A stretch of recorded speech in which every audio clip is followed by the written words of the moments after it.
Ladies and gentlemen, please welcome the 5 nominees for Outstanding Director of a Feature Film by the Directors Guild of America. Here are some remarkable filmmakers. Please welcome them.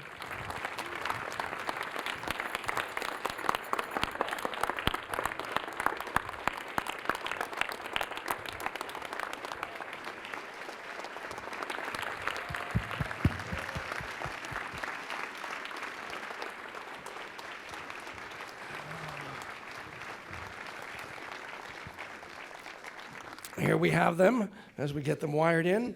For those of you, please, you'll take your seats. For those of you who've been here before, you'll notice much more comfortable chairs up here this year. They're sort of outstandingly different from the years of our past. As we wire ourselves up here, I was thinking this morning of a quote from a famous environmentalist, the Henry David Thoreau, who said, "It's not so much what you look at that matters, it's how you see." And in every one of the cases of these directors, of you filmmakers, you have a distinct vision that is so outstanding that that's why you're up here.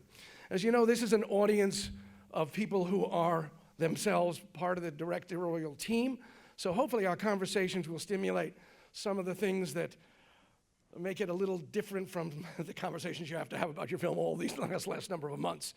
But let me introduce you first, just in case we don't know. To my right is Martin McDonagh of 3 Billboards Outside Ebbing, Missouri.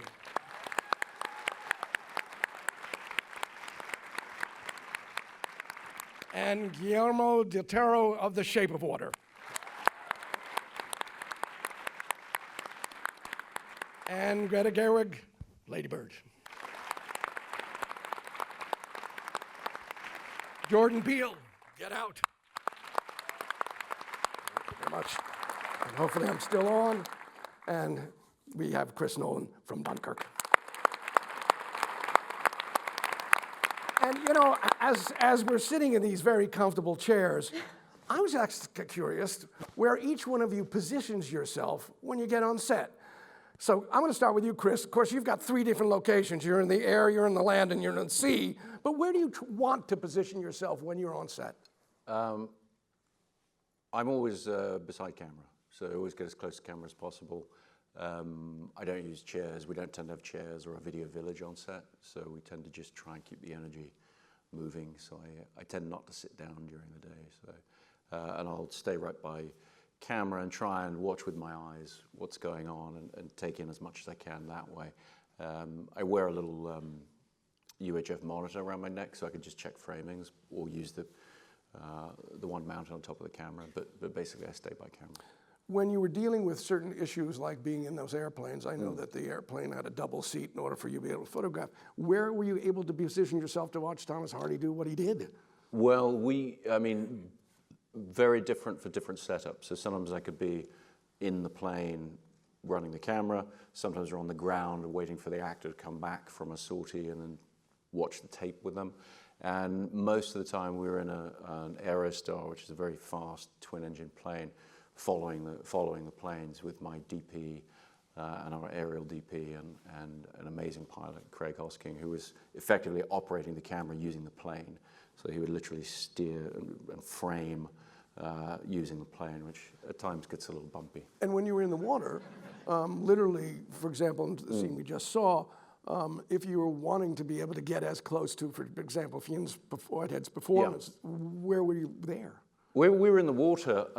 We spent a lot of days just floating around with the actors and in and around it. And Hoyte van Hoytema, my director of photography, had been really, really keen to break down the sort of barrier. You know, traditionally in photography, you're out of the water or you're under the water. It's very difficult to sort of be on it. And so he had these sort of wet bags designed that we could put an IMAX camera in and we could basically use a boogie board or a noodle. We float around on noodles and had the camera on a boogie board, kind of, so you could dip the lens below or be right there with the actors floating around. So yeah, I mean, it was a lot of fun actually. I mean, at first it was sort of daunting, but then when you do it day after day, you get better at it, and I think everybody found it very challenging, but I think kind of enjoyed it. Jordan, where do you position yourself? Well, first of all, the way this is We'll get some. already You positioned yourself showing near that the I have microphone. no business being up here. I recognize these chairs, by the way, and if you're planning to send me to a sunken place, the seat today, it feels like I'm a little bit of everywhere. I definitely spend a good amount of time by the monitor, and I'm running back and forth between the set and the monitor. I tend to feel more comfortable at the monitor than I do sort of in the set with the performers, with the actors. I think mainly because I'm trying to experience it as the audience will in the best way possible, and I also feel like I don't want to be a distraction. A lot of the time on set is spent taking walks with the actors individually, and I feel like we sort of have to come to an agreement about what the emotion at any given moment in the scene is, identify flaws in the way I had been thinking about it in the script, and ultimately, I think for every character in the film, I had to sort of play the role myself in talking to them. So I had to feel those moments. If you're at the monitor and you want to give an adjustment, let's say even the scene we just saw, I mean, there's an amazing performance by Daniel in that particular scene. If you wanted to give an adjustment, how do you work that? Do you walk onto the set? What's your methodology? Yeah, for that particular scene, and the way I approached every actor from the get-go was, I said to them, this is probably going to be what sinks me because it's too difficult, but what's your ideal process? Describe it to me. Every actor has a very different process. Daniel is the type of actor who likes to, he's a completely immersive actor, and he's reactive. He doesn't like to overthink. He likes to know the emotion that he's feeling, and then we let him go. So for that scene, he did his part of it all the way through, probably about 5 times. After each pass, each time he did it was flawless, beautiful, and different nuanced performances. And he would need, understandably so, he would need a break. So he would do a pass of the scene. I'd come on, I'd go, okay, Daniel, take a walk.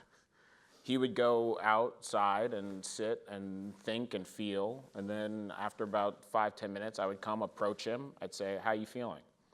I'm loving what I'm getting, but let's talk through any other nuances, any moments you're not feeling, any moments where you want to do." But and then eventually we would talk. We'd get to this point where he'd go, all right, let's go. And he would tell me we're ready. And why did you do it repeatedly for yourself? Because you knew you were getting it. Why go on? It's one of those things where if someone nails it on the first pass, you're just like, what does that second pass look like? It would be a mistake. I mean, a scene to point out where this was the case was the scene with Betty Gabriel, who played Georgina, the housekeeper. Yep. And this really classic, beautiful performance she did up in Rose's bedroom, where the character that's buried in her sunken place almost,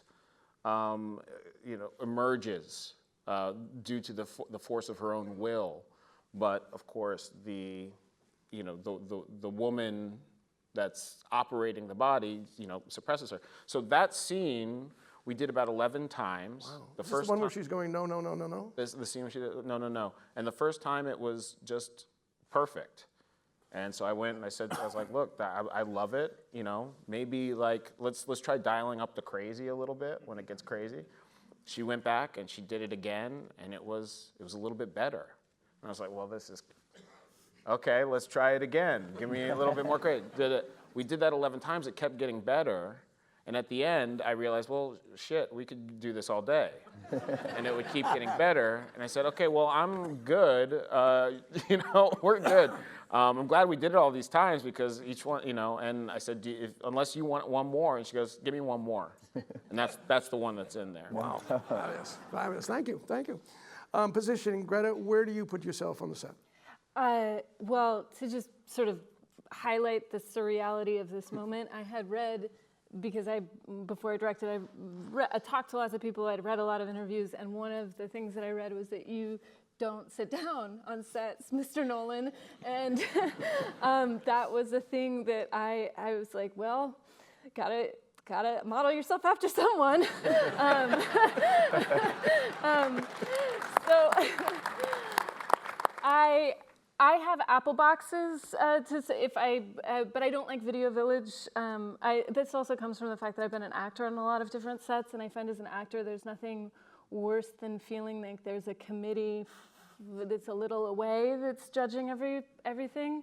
And so I like to keep it kind of moving and fleet. And so I'm usually by the camera because I like to be sort of a one-person audience in that way for the actors, that they're kind of getting the performance to me and the camera at the same time. And I'm usually up and walking and just in the flow of what's happening. Got it. Got it. Guillermo, where do you position yourself? You know, I am same different scenes call for different things. If the camera is very mobile, by the way, I would have chosen another clip, but that clip illustrates the beautiful part of what I'm going to talk about. Is the actor needs to feel that you're there. I think that the actor needs to feel that your eyes are there with him or her on the scene, that you're watching not through a monitor, if it's possible. What I do is I have what we used to call a clamshell, and the clamshell I can go and avert my eyes to the clamshell for a technical crossing of the camera and the actor or a momentary intersection, and then I lift my eyes up so that the actor knows he or she is being watched. I don't think it's intrusive. I think it's the opposite, and I think it's very intimate, and is truly the loneliest two places in a movie set are your seat and the actor standing there. They're the loneliest, other than the focus puller, which is the most horrifying. Just the most anxious. It's the most horrifying place on earth. But that is the sunken place. but I think when you know you have company on both sides is really necessary to do it. I also share, I do sit, but I do sit on an Apple box. I don't carry the chair. I don't like to be in Video Village. I don't like the remoteness. But if I have to, like if the camera is going to be so mobile and the space is so tight, I go to the Video Village and I choose the biggest monitor I can, and I tape at the bottom a row of heads cut out of black tape to remind me of the scale of the image on a movie set, on a movie theater. You know, I cut it and I put it there like a row of seats. Got it. If I have to go there, I at least want to have a different perspective, not have the same, because you can scale down if you're watching on a monitor. Now, because so much of the movie is fluid camera. Yes. Where were you positioning yourself on the sets where you could be by camera? I made the decision on Shape of Water to keep the camera moving the entire time, to float. That's why the opening and the closing were done in dry for wet with the camera gliding. I wanted to shoot it like a musical, and therefore I was moving a lot with the camera, or I would position myself on the blind spot of that blocking. Got it. But I would stay on the set because I feel that you can also instruct. If you're in Video Village, you are seeing the result of the intersection. No, get there, but if you are there, during rehearsals and the first couple of takes, you can see why the dolly grip is not reaching the mark. You can suggest something. You know, you can be mechanically oriented and performance oriented in a much easier way. Because there's so many, the camera is moving so often, would you, and I see where you are, would your initial moments be, I'm watching, even if the clamshell's here, that move to know that that's working and then be concentrating on your performance, or was it a combination for you? Well, what I've had since I was a kid, and I started shooting Super 8 at 8, you know, what I have is I know what the lens is looking at, even if I didn't have the clamshell. I know what the move is gonna be with a dolly, with a mini jib, with a, you know. So it makes no difference. I'm there, even if I'm in a corner and I don't have the clamshell, I would know. Got it. Yeah. Martin, where do you position yourself? I think kind of like Jordan, I'm kind of at the monitor a good deal, but kind of close enough to get straight out there to talk to the actors as soon as I possibly can. But I think I take a lot of notes during each take, and I think that would be kind of distracting for the actors.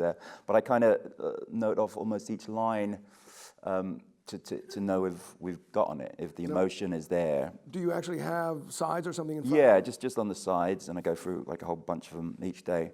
But it puts me at more ease, I think, to be looking at the image and just seeing those details.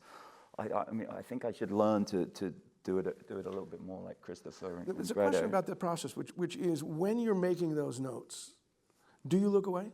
In other words, are you, I'm up and down here and then I'm back? Or you do, Mostly it'd be like just literally making a mark at each line to know if we've got it or not. But I think that's probably coming from, you know, a writing background and being in a writer's head and maybe I need to get over it. But it kind of works for me. And then once I've narrowed down what we haven't got, then those would be the lines to concentrate on with the actors to get that emotion.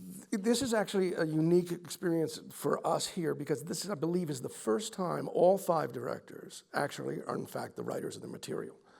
So the transition from being writers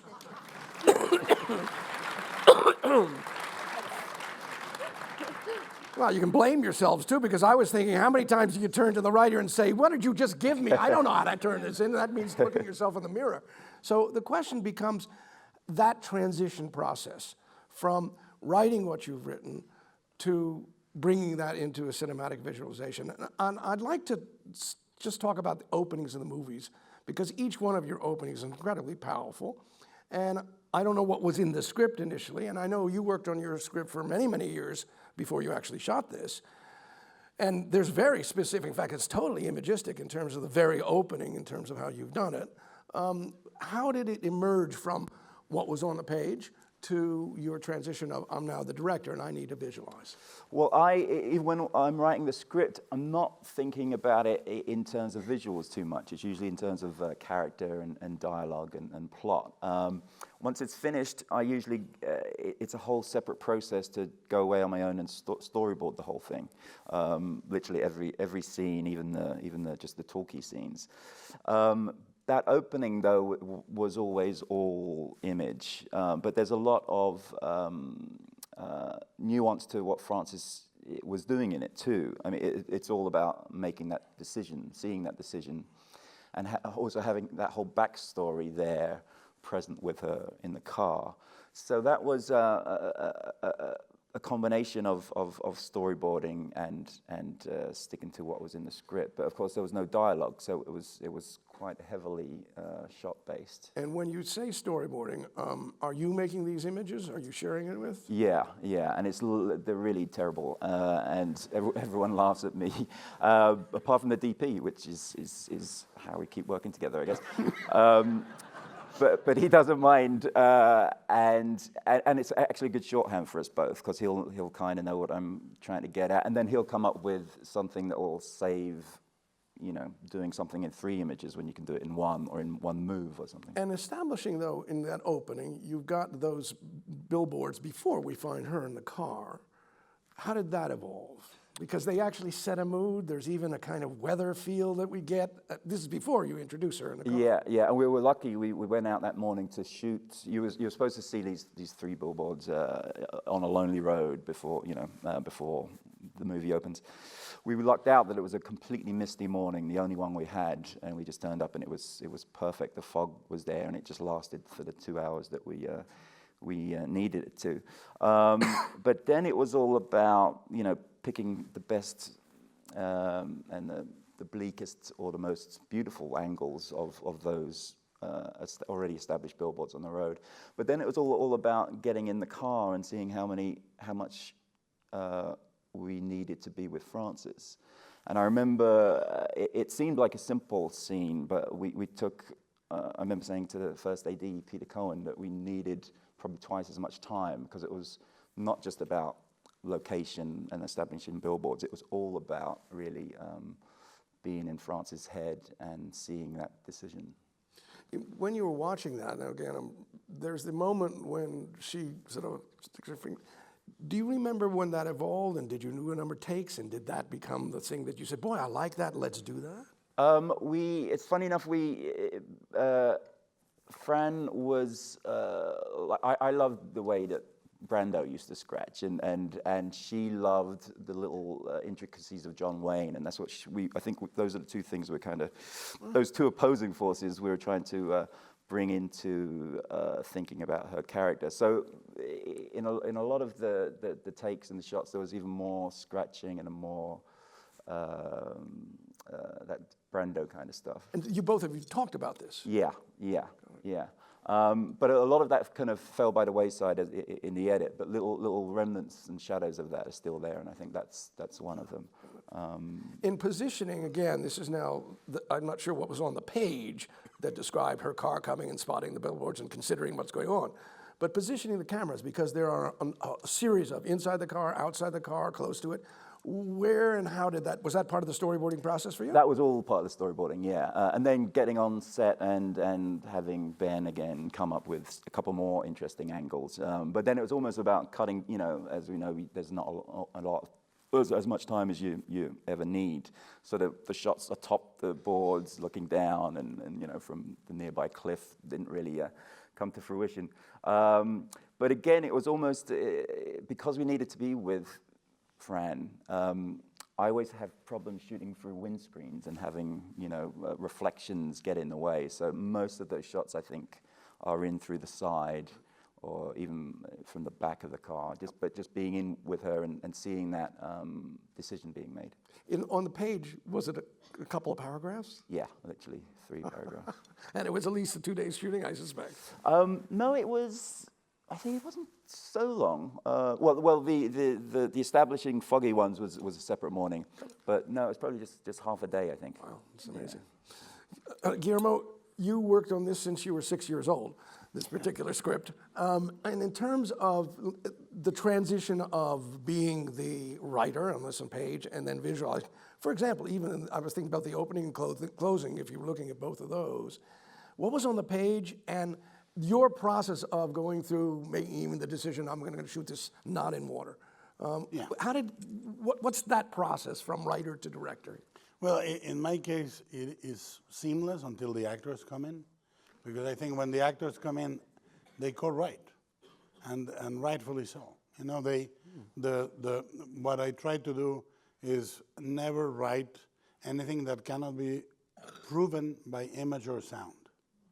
Meaning every time you adjectivize on the page, that adjective you better be able to back it up with light, color, design, sound, because oftentimes you read screenplays that are written in a literary way and that function on the page, but how do I do this, And I think that the other thing I do, which is very peculiar, is I break the lines.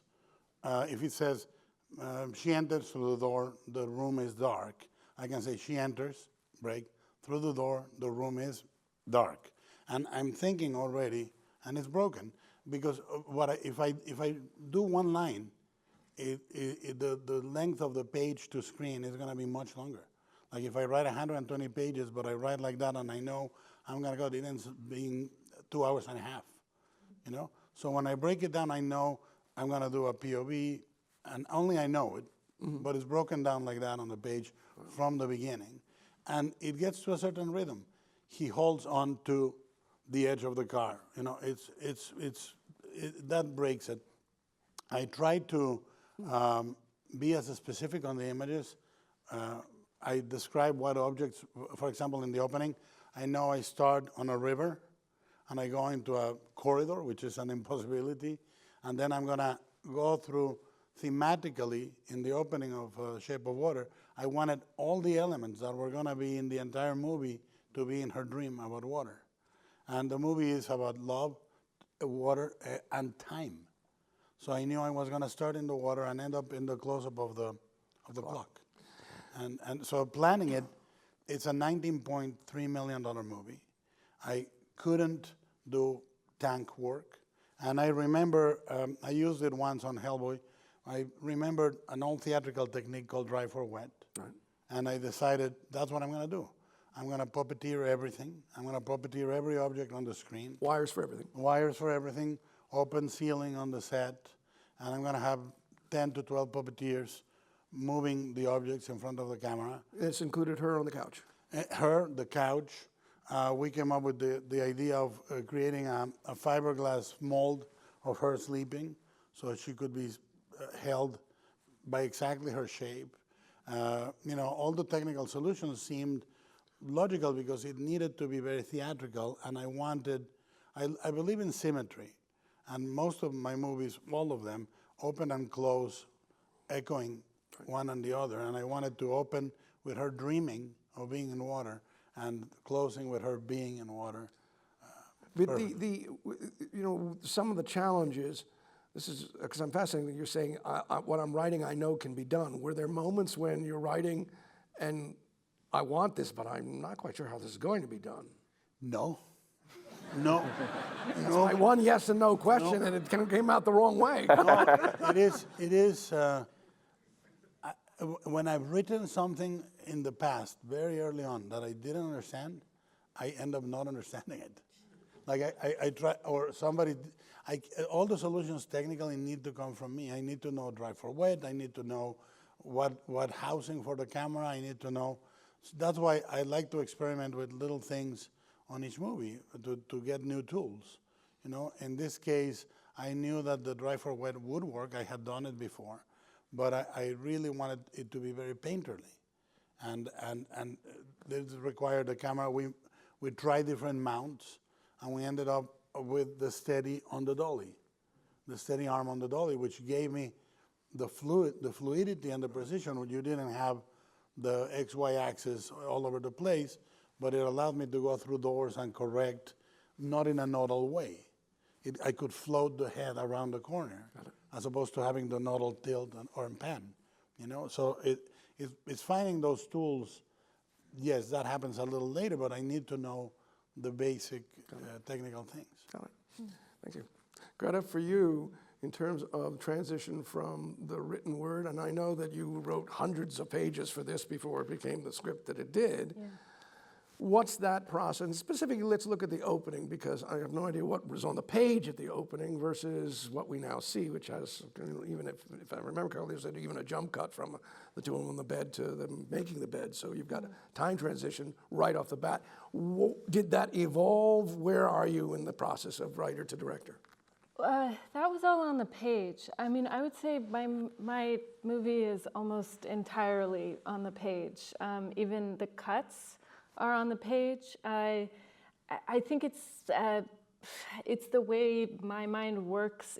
I mean, it's different than the way you're talking about, but it's like I need to know what the rhythm is in an editorial sense on the page already. I don't like the feeling, but when I've done other things, like I don't like finding it in the edit in the same way that I think that's a useful tool for someone else. But for me, I like to kind of know how, like, we're going to cut from this to this and what that rhythmically will do to the words in a way, because for me, even though cinema's obviously visual language, words matter a great deal to me, and the way they sound and the way they interact with the editing.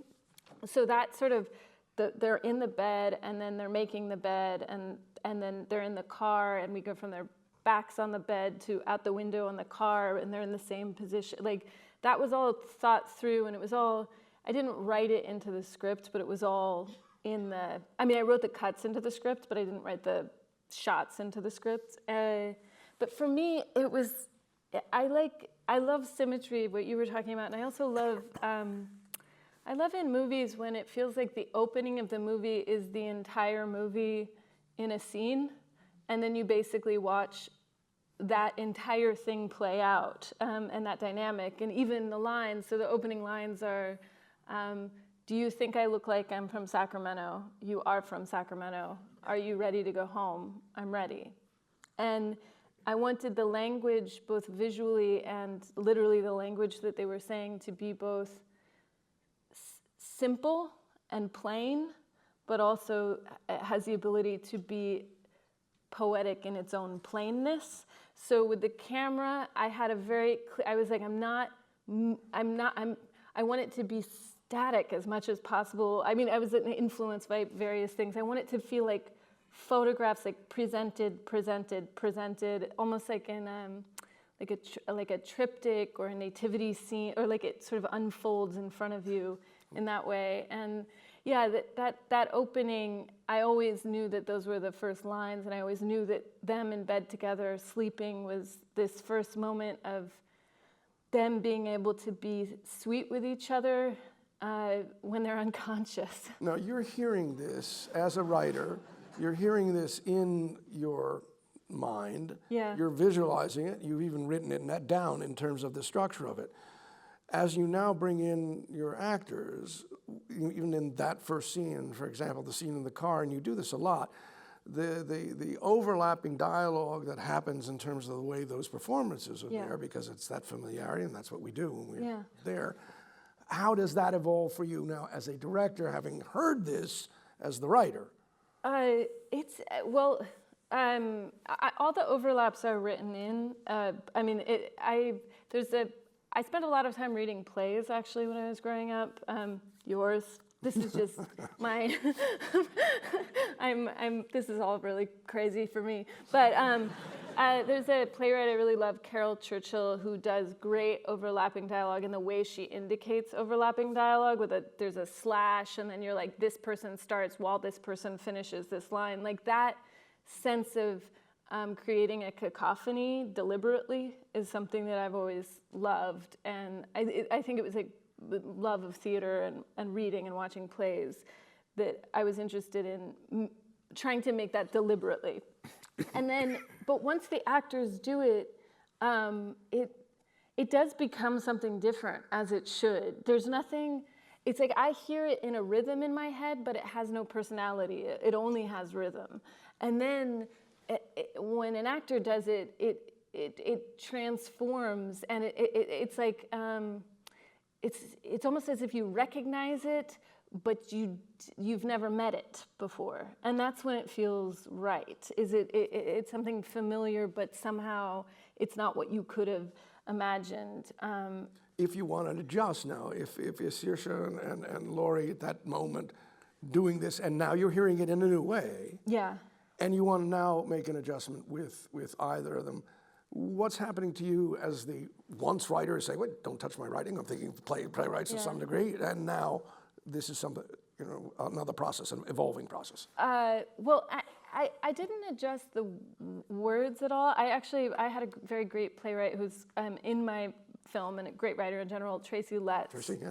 And he said to me, I was doubting something one day, and he said one of the best things to me, he said, can I give you my 2 cents? And I said, yeah, you're Tracy Letts. And he said, you have to trust the person you were when you wrote it. You're actually not the same person anymore. And it took you a long time. And actually, now you have to direct it. So if the words aren't working for you anymore as a director, you need to take that into account, but like respect the person who wrote it.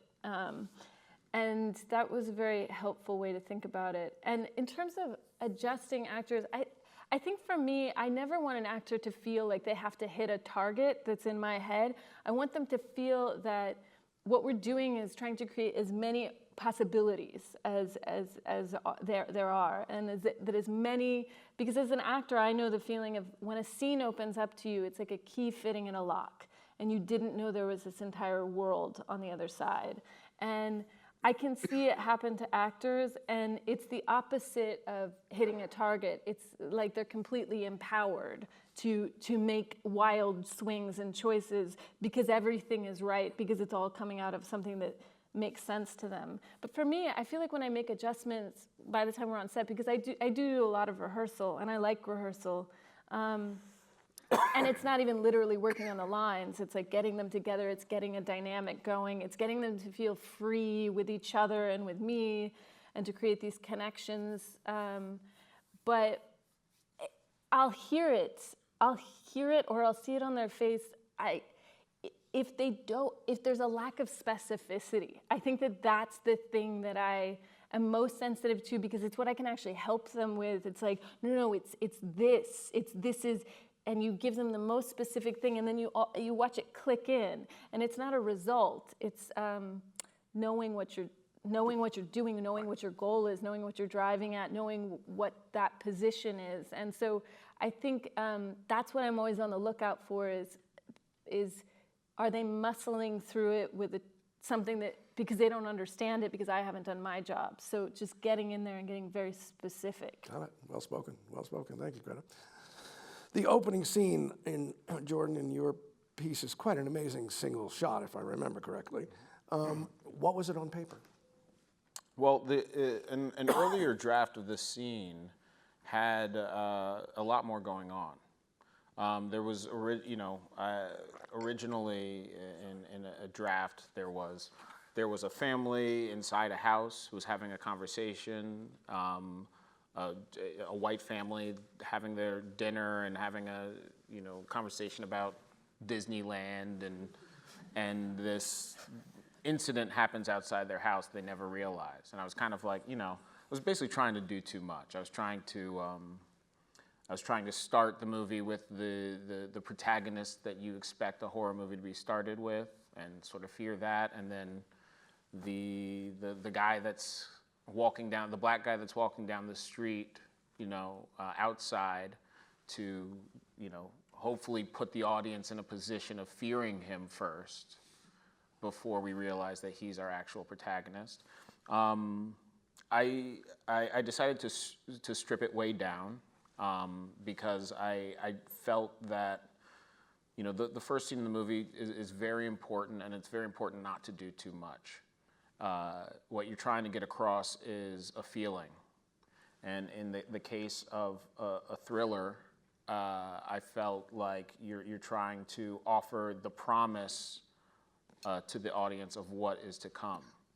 And so I wanted to, ultimately, it became much more important for the audience to be immersed in the experience of being a black man walking down the street in a white neighborhood. And I felt that if I could, out of the gate, get everybody on that page and feel that feeling, and feel that specific fear of oh shit, we're the wrong person to be in this neighborhood that is, obviously through other eyes, idyllic and welcoming. I felt like if we could start there, the audience would receive that promise, and from that point forward know that race is the monster that we're fearing. And every other scene after that would be colored with the terror, which is the most important form of fear, I believe, in a horror movie, is the fear of what's to come. You can show monsters and you can show as much blood as you want, but those moments when an audience is imagining what's around the corner, I find is always way more impactful. The audience, you're never going to beat the imagination of the audience. So your choice now to make this into that particular shot, how did that evolve? Because that's a very directorial choice. Well, part of it was, recognizing that there's a certain elegance to it. We did it with a steady cam, and in the beginning, in the pre-production process, I made a decision about what each camera technique would be used for. The steady cam for me was this. Is the feeling that of terror, is the feeling that something's lurking. There's, and specifically that feeling that the audience and the protagonist or the character in the scene have that nagging feeling that they're being watched, or that something's wrong. That's what I get from the sort of ethereal motion. Of course, masterfully done by Kubrick in The Shining. But that feeling of there's another presence, and it is a kind of an unearthly presence following us. In staging that, because it's a complex move, because he enters the frame, the camera moves around him. If I remember correctly, he changes his direction, so the camera does a number of moves. How did that evolve?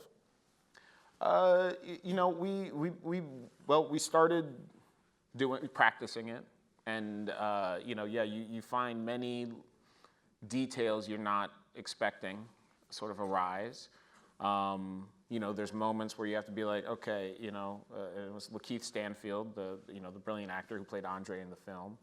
There's moments where the camera's got to go past him, and you got to say, okay, Lakeith, you got to pretend like you're walking straight, but you actually have to veer all the way up into the grass and then kind of come back. And there's all kinds of illusions and sleight of hands that you're doing. And you do it a couple times, and you begin to at some point you go, shit, we should have shot that. It wasn't perfect, but we should have shot it. And then you start shooting it. So that we ended up doing that scene probably about 13 times. Wow. And there were several of them, the little variation here and there.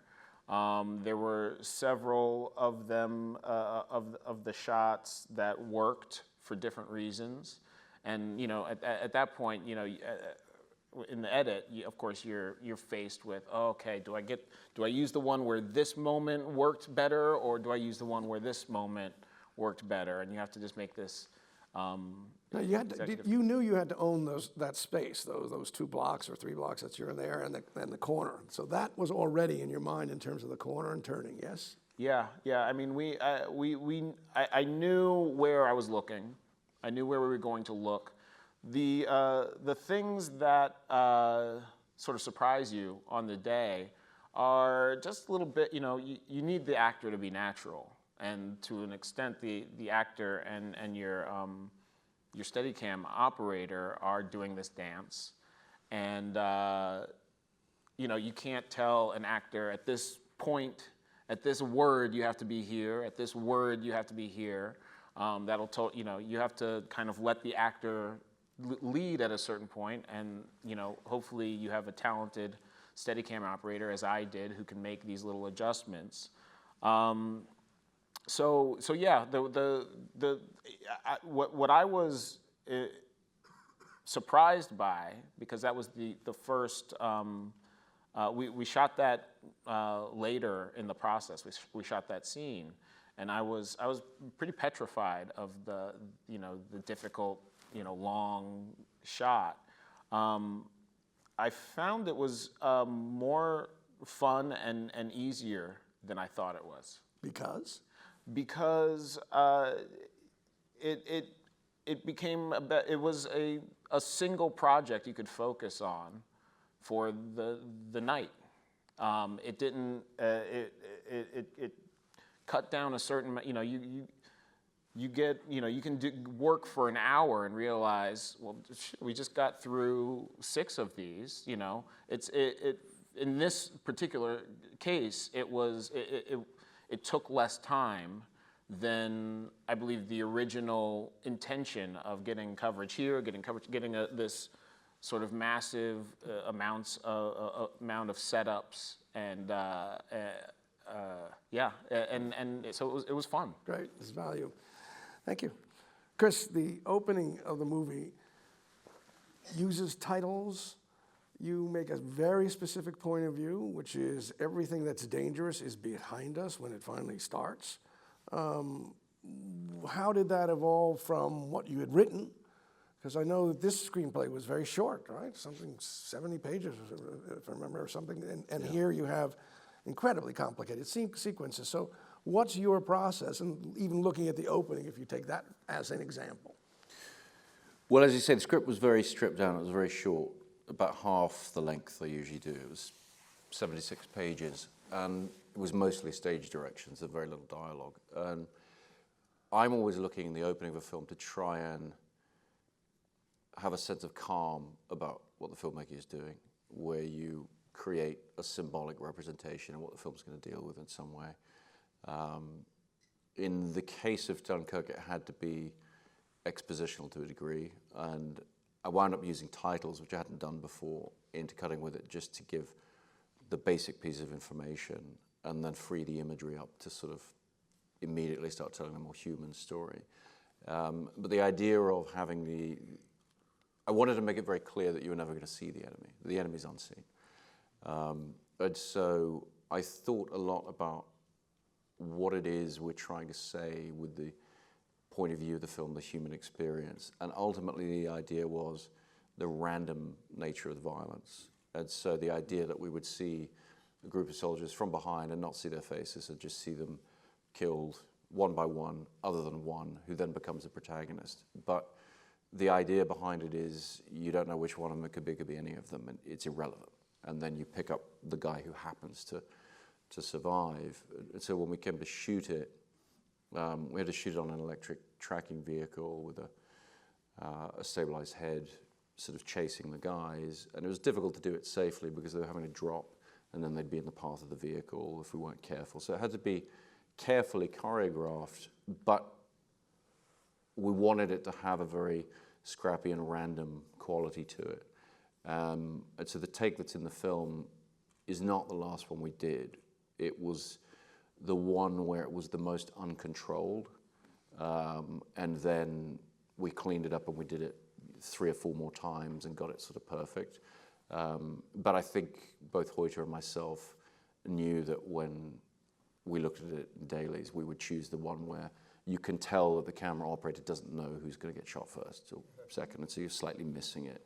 And sure enough, that was, I mean, I don't think we ever even tried the other takes in the cut. And so there's even, I mean, even to the extent that there's a mistake in the shot, you know, there's a squib that didn't go off, or went off, rather, the squib goes off and the guy keeps running and stuff. And we just left it all scrappy in that way because it had energy. And ultimately, the random quality of it is sort of the point. You want to tell people right at the beginning, this isn't about heroic deeds. It isn't about good people being rewarded and bad people being punished. It's just about the random quality of violence. In the script versus that scene, had you seen locations already as you were writing, so you kind of knew, Yes. I think we can use this area, Yeah. And once you were in the position of being on that set, what would be the process of even setting up this opening now? Well, it was a very unique situation for me because of dealing with historical truth. And so before I even wrote the script, I went there and I walked the streets and I looked at where things had really happened. And I walked out onto the mole, you know, the structure that heads out to the sea, and I walked endlessly up and down the beach and saw the vastness of it. And so I had all that in my head from studying the history and then walking it. And then as I wrote the script, I was able to be quite specific. And so then when we went to scout the location, you know, bring my head to department, and I could show them an exact, I said, we're going to run out of this street. I think I'd actually shot the street that he runs out and sees the beach with a Super 8 camera that I brought with me. And I had already kind of, with a friend of mine, just kind of filmed that and sort of seen what that would look like and which bits you'd see. And so we started to put the sequence together that way. And the difficulty was explaining to the different department heads, the ADs in particular, that the beach was not a location. It's a whole world. It's basically 14 miles long. You know, we used about 7 miles of it. And so you couldn't schedule, and walking and moving on sand is very, very difficult, very time consuming. And so you had to schedule it according to very specific areas of where you would be, you know, when you would be up in the town overlooking the beach, when you would be down on the beach, right below that, when you'd be over near the base of the mole. Because just to move from one to the other, to move the whole company would be hours. You know. So in your writing process, it feels like, and this may be true for all of you, but it feels like you're also the director in process writing, meaning that you've been to this location. Now I know what this may look like. I'm already seeing a scene that I then am. Yes, I mean, it's been interesting listening to everybody talking about that as writer-directors. I started working in no-budget films. You know, my first film cost $6,000, and so I wrote only what I exactly knew how I could film. I wrote exactly what I had access to. I wrote to this apartment and this restaurant where I knew I could get a couple hours shooting time and everything. And then as budgets got bigger and as I progressed as a filmmaker to larger things, there became a point where I have to not do that. I have to sit down and have to write things that I don't know how to do. I have to write things that are going to challenge all my heads of department, challenge me, things that I really don't know. Because the more experience you get, and at this point I've made films up mountains and underwater and in wilderness and in cities, and you know, and so it becomes harder and harder to sit down as a writer and say, exterior, it's snowing, because you know, oh, for God's sake, you know, all of that you have this wealth of experience that just tells you you shouldn't do it. But so you sort of, you know, reach a point where I just had to say, no, I'm going to write things that I literally don't know how to film. I have no idea how to film them, and then we'll figure it out. And the advantage of the larger budgets that I've been working with over the years, I mean, you never have enough time, you never have enough money. Those things are all the same. But you do get more preparation time. You get more R&D time, if you like. You get more time to sit with your group of collaborators and throw ideas around about, okay, what possible ways are there to do this? You've got to do that all up front, because once you're shooting, it's the same as on a tiny film. You just don't have enough time, and whatever experiments or decisions you made months ago, you have to stick by them. What were some of the challenges that you recognize either beforehand or during this pre-production that I don't know how we're going to do this? Well, I mean, you know, I've done extensive aerial work before, and I've done a lot of work with large extras counts before this film. So those were things that, you know, they frighten you a bit, but you know, okay, we'll get through it. There's a way to do it. I know the people who can help me, and my AD team can help me put that together and wrangle that.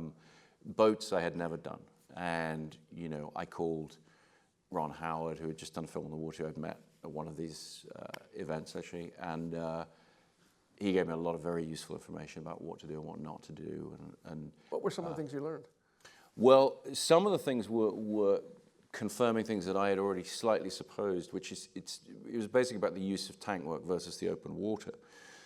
Because one of the things I started to notice in films is when you do daytime tank work, the tank doesn't seem to help you in the slightest, because you're having to use visual effects to put the horizons in. And the horizon is always exactly where you're looking in the frame, so the whole thing becomes a visual effect. So it's sort of like, well, why not just shoot in a parking lot? And Ron very much confirmed that. He said where you need the tank work is for night work. He said because going on the open water, there are ways to do it in the day. You could put a good team together. We had a terrific team of people. We were able to shoot the vast majority of the film on the open water. But Ron pointed out quite rightly, you can't light it out in the open water, because when you then light it, it just looks like a tank anyway. Because you're having to artificially light it because you're out in the middle of nowhere. And so that was an incredibly useful piece of advice. Also, the thing that I also heard from Steven Spielberg, who I also called up and asked about it, is handheld camera on boats is really a fantastic way of getting a lot of footage very quickly. It's the most versatile camera platform that you have. The difficulty we had is we were shooting 65mm, but I have this very strong Dutch cameraman who was prepared to just pick the thing up. And I read recently that the Dutch apparently are the tallest people on the face of the earth. So He's a very big, strong guy, and he just did an incredible job out in the open water. When the tank, there are a number of times where the soldiers are caught almost drowning inside these vehicles and these boats, and there's water in the scene. Yeah. That was new, I suspect, for you. How were you handling, and what did you learn how to do these? There were a variety of different approaches taken, from having a set that would submerge into a tank, or having a set piece that would roll down underwater. We had various different gimbals and gags, and we had a lot of resources making the film, but quite a lot. The budget was quite a lot lower than you would really comfortably want for a film of this scale, and it was really because we had no Americans in the film, so we didn't really feel we could go to the studio and ask for the full-on, tentpole budget. So we did the film for, about a third of what we would usually spend on something of this scale. And what that meant was we had to come up with ways to, simulate. In the scene we showed earlier, there are various angles of a destroyer with guys on it, sinking below the water.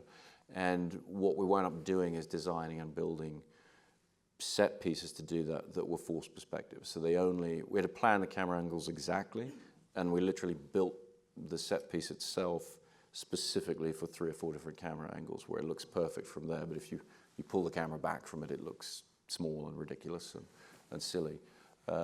So it was things like that we wound up developing, these kind of in-camera approaches. And the actors, when they're in a position, and I want to talk about casting next for all of us, but when they're in a position of, almost drowning, what's happening here? What's the safety precautions, and what's the dialogue? Well, the safety aspect is extremely tricky. Because the difficult thing with water is it's very, very deceiving. The danger, when you go up in planes, everybody's so aware just on an instinctive level of the danger. With water, everybody will happily swim around, and then you start seeking the set, and your brain, you'll panic very, very quickly. It's a line you cross. Like you're fine, you're just having fun, and then there's this moment of sheer panic. And so we had to plan very carefully how we were going to put actors and crew members in that position. I say crew members very emphatically because, of course, huge amount of attention is paid to the actors and the safety of the actors because they're right there and everyone's looking at them.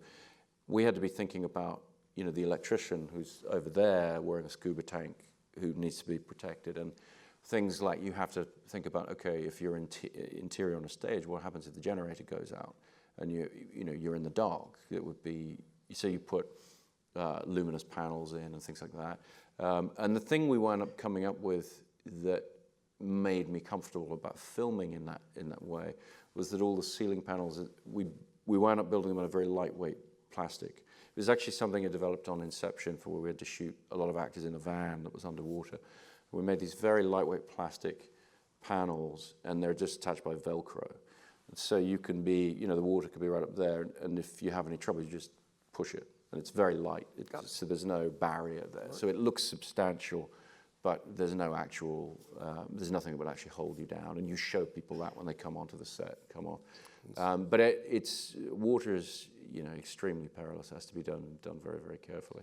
Let's talk about cast. And I'm not talking about your leads, because obviously you have wonderful actors that we well know, and I suspect asking them to do the part is where you are. But I'd like to talk about audition process, where you're casting people that you need to meet and what your process is. I don't know if that happened with Finn Whitehead or some of the boys in the piece who are at least new to so many of us. But what is your process when you're meeting an actor? What do you do? How's it go? If I were an actor walking into your room to get the part of the moderator, what would it be like? What would you be saying? Well, you'd have it sewn up. 27 years.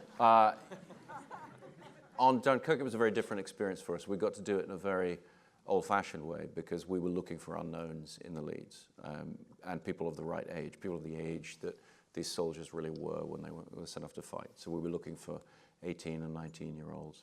So it was people who didn't have agents. It was, Tom Glencarney dropped out of drama school to do the film. So we were looking at thousands of people on tape, and then hundreds of people in the room. And when in the room, talked about that. when you decided, I like this person, I'd like to... We've worked with the same casting director for many years, John Papsadera, who's a terrific casting director, and he's, one of the things I love about John is he's very good to the actors. I think walking in and doing an audition is one of the most terrifying things I could imagine doing, and my heart goes out to all the actors who walk through that door. But we have to get through massive numbers of people, and so John lets everybody know up front, you'll come and it'll be one read, 5 minutes, done, and then you're out. And that's how we do the first round, so I can see many, many people. And then we bring people back. We take a little more time over it, but we still try to be quick and efficient to see as many people as possible. And then as you start to hone in the case of Dunkirk, as we started to hone in on our key choices, we would bring them in groups and have them read the scene together and then try different combinations of them, have them take different parts, look at that combination. And over a period of weeks, we gradually settled on the combination we liked. So there weren't a lot of scenes that happens. I mean, one of the scenes, I guess, is in the last boat that they're in, and that would allow that. What made you decide on, I guess it's Whitehead, Fionn Whitehead? Fionn Whitehead. What said to you, this is the actor for me? Well, in the case of Dunkirk, you're looking very specifically for a visual sense of empathy. You're looking for a performer who you can immediately care about and worry about. Because when you see him for the first time in the film and he's getting shot at and he's reacting to it, you have to understand immediately that this is not somebody who's going to go out and win the war single-handedly. This is just a human being, a kid, that you need to care about. And so you're just looking for that openness, that quality that movie stars have, that just will take the audience on whatever their emotional journey is. And it's not the same as naturalism or documentary realism. There has to be, great actors have this very mysterious quality of empathy that they draw the audience in with. And the choice on him? Sorry? Did he have that for you the minute you met him, or did? Yeah, very much. I mean, I think you often feel that the minute somebody great walks in, you feel that quality. It's then a question of, is it the right presence? You know, does it fit the part, essentially? And that's why it's so heartbreaking to watch actors audition, because 90% of it is before they even walk in the door, in terms of what your preconception is about, what they're having to fit in with in order to get the part. Choosing the boys on the boat, Rylance's son, and George, what was the process there? Were they challenging? Were you receiving repeatedly? What happened there? Very much the same process, because we were looking really for characters who are about the same age. And Barry Keoghan, sorry, I've been mispronouncing his name for years now. But Barry Keoghan, he looks younger than he is, which is a tremendous asset to him and to us. So he could play a 16-year-old, even though he's a few years older. But very much with this project, it was about how do you feel, even just looking, what's the presence of these people? They don't say a lot. They don't talk a lot about who they are or where they've come from or whatever. So it's really about how you feel about them almost visually. What do they get across in terms of, in Barry's case, it was really a sense of, I think, naivety, Thank you. Jordan, if an actor's walking in, I don't know if you had to audition anybody for any of the parts. I suspect maybe the group of white people that come to the party, they may have all been people that you needed to audition. But what's your process? My process is very much focused on the comfort of the actor, and there's several things you need to figure out about an actor to know if they're the right for the role. There's their presence, there's how they look, if they're going to feel right, but then of course there's how you communicate with them. Do they respond to adjustments you make? Having been an actor and going to so many of these awful, just brutal, masochistic, sadomasochistic events, it's very important to me to engage in an actor in such a way that even if they don't get the role, they feel like they've been worth this experience was worth something, and that we both achieved something, even if it was just in that room. How do you do it? I engage with them very directly, and it's part of it is about being present. I let them do it several. I had the benefit in this film of have several auditions. To be able to allow several auditions to go longer than they probably should have. So, I would get up and talk to them, let them do it many times, make adjustments. Sometimes even after I knew it was not the right person for the job, we'd still do it, and I'd be learning about the character. I don't know if that is a guild violation. No, it's part of the process. Part of the process. You're fine. But Writers Guild, maybe, but not in. What I found for this movie was that every character has a duality at play, and so the thing I was looking for out of every performer was that they possessed both sides of that duality. That in the case of, say, Betty Gabriel, who played Georgina again, can I get the pleasant, disarming side? Can I also get the scared shitless side? So did she, by the way, come from an audition, or did you cast her? She did. And do you remember that audition? I do. I remember all of them. And she came in, and in that audition, I remember my first, the first reaction to her, and I had seen a bit of tape, so it was sort of a second round, as Chris was talking about. And I remember she has this quality where I was like, okay, that could be an old white lady in there. It was very, it's like this rare quality. It just, and so that was like, okay, this is exciting. And then she comes in. She's a very brilliantly trained actor. I believe she went to Juilliard. She's also a dancer, so she has a very movement-based and a very physical process, which I latched onto. And so part of it felt like choreography, in that I was giving her very physical energies to play and experiment with. In the audition itself? In the audition. Because, by the way, the characters of the housekeeper and the groundskeeper, the sort of post-op characters in the movie are everything in this movie. If we don't nail that, it's not that's the thing, right? And I don't know in writing the screenplay. I don't know that I had I knew exactly what their quality would be. At several points in the screenplay, I think it sort of takes different shapes. At some point, there's like, it's as if there's a distant lobotomized effect. At other points, there's a Stepford Wife-vian thing going on in the screenplay. But I knew this couldn't be Stepford Wives. Right. This was a different thing. So part was trying to figure out this balance between the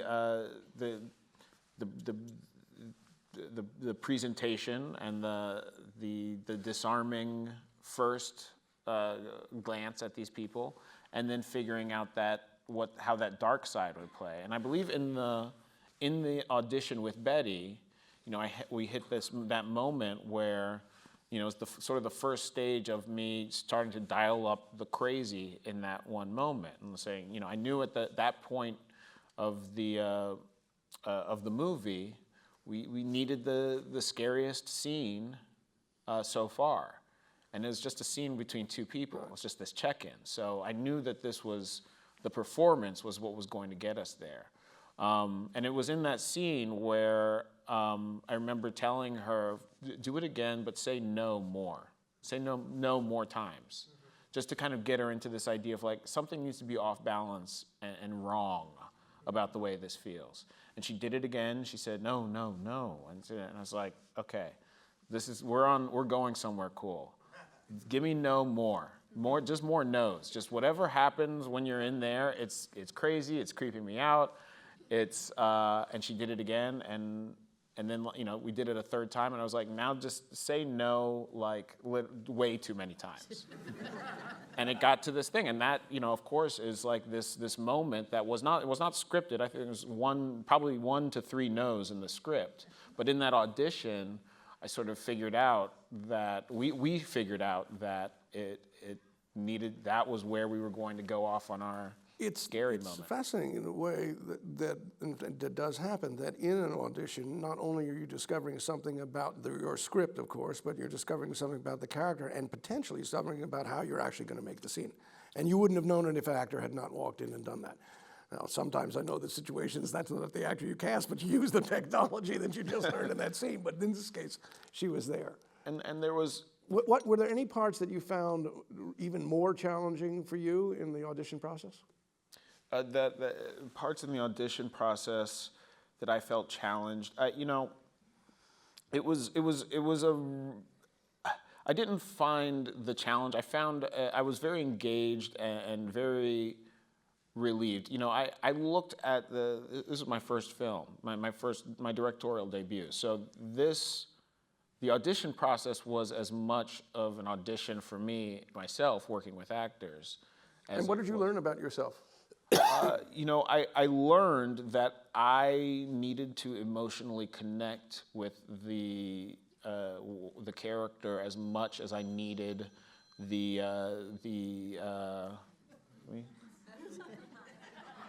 I'll take it. Keep going.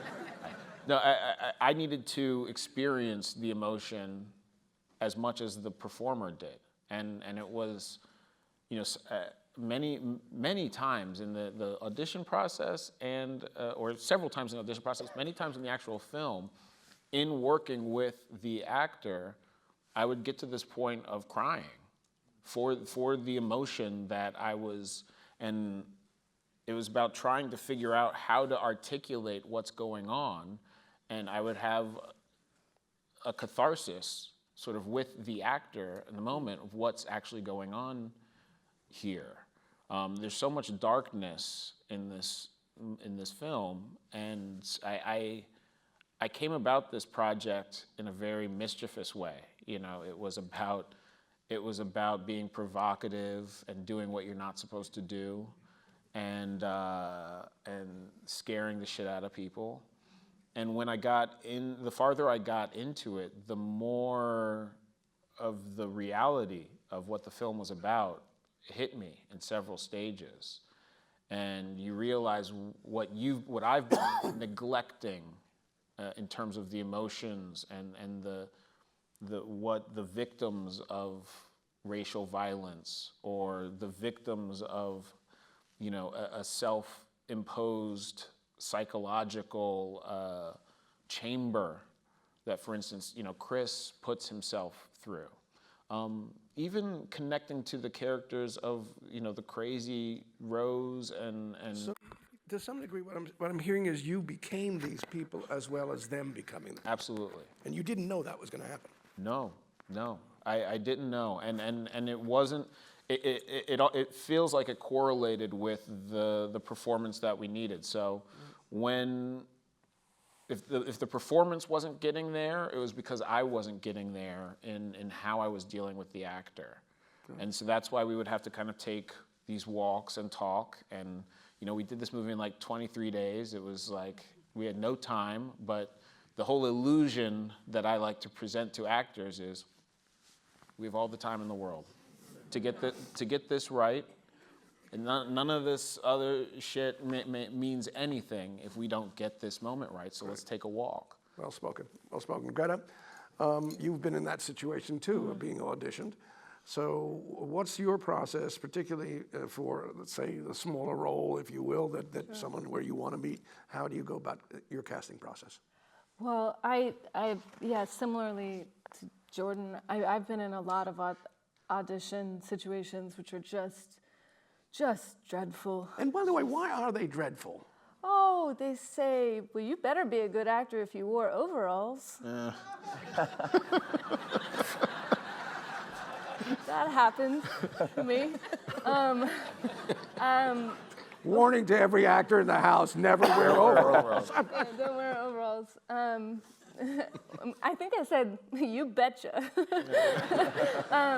No, I have this, like, I mean, for me, like auditioning actors, I'm so sympathetic to where they are. I have the same thing. I would spend a long time with people. And I think, you know, I think with some actors, it was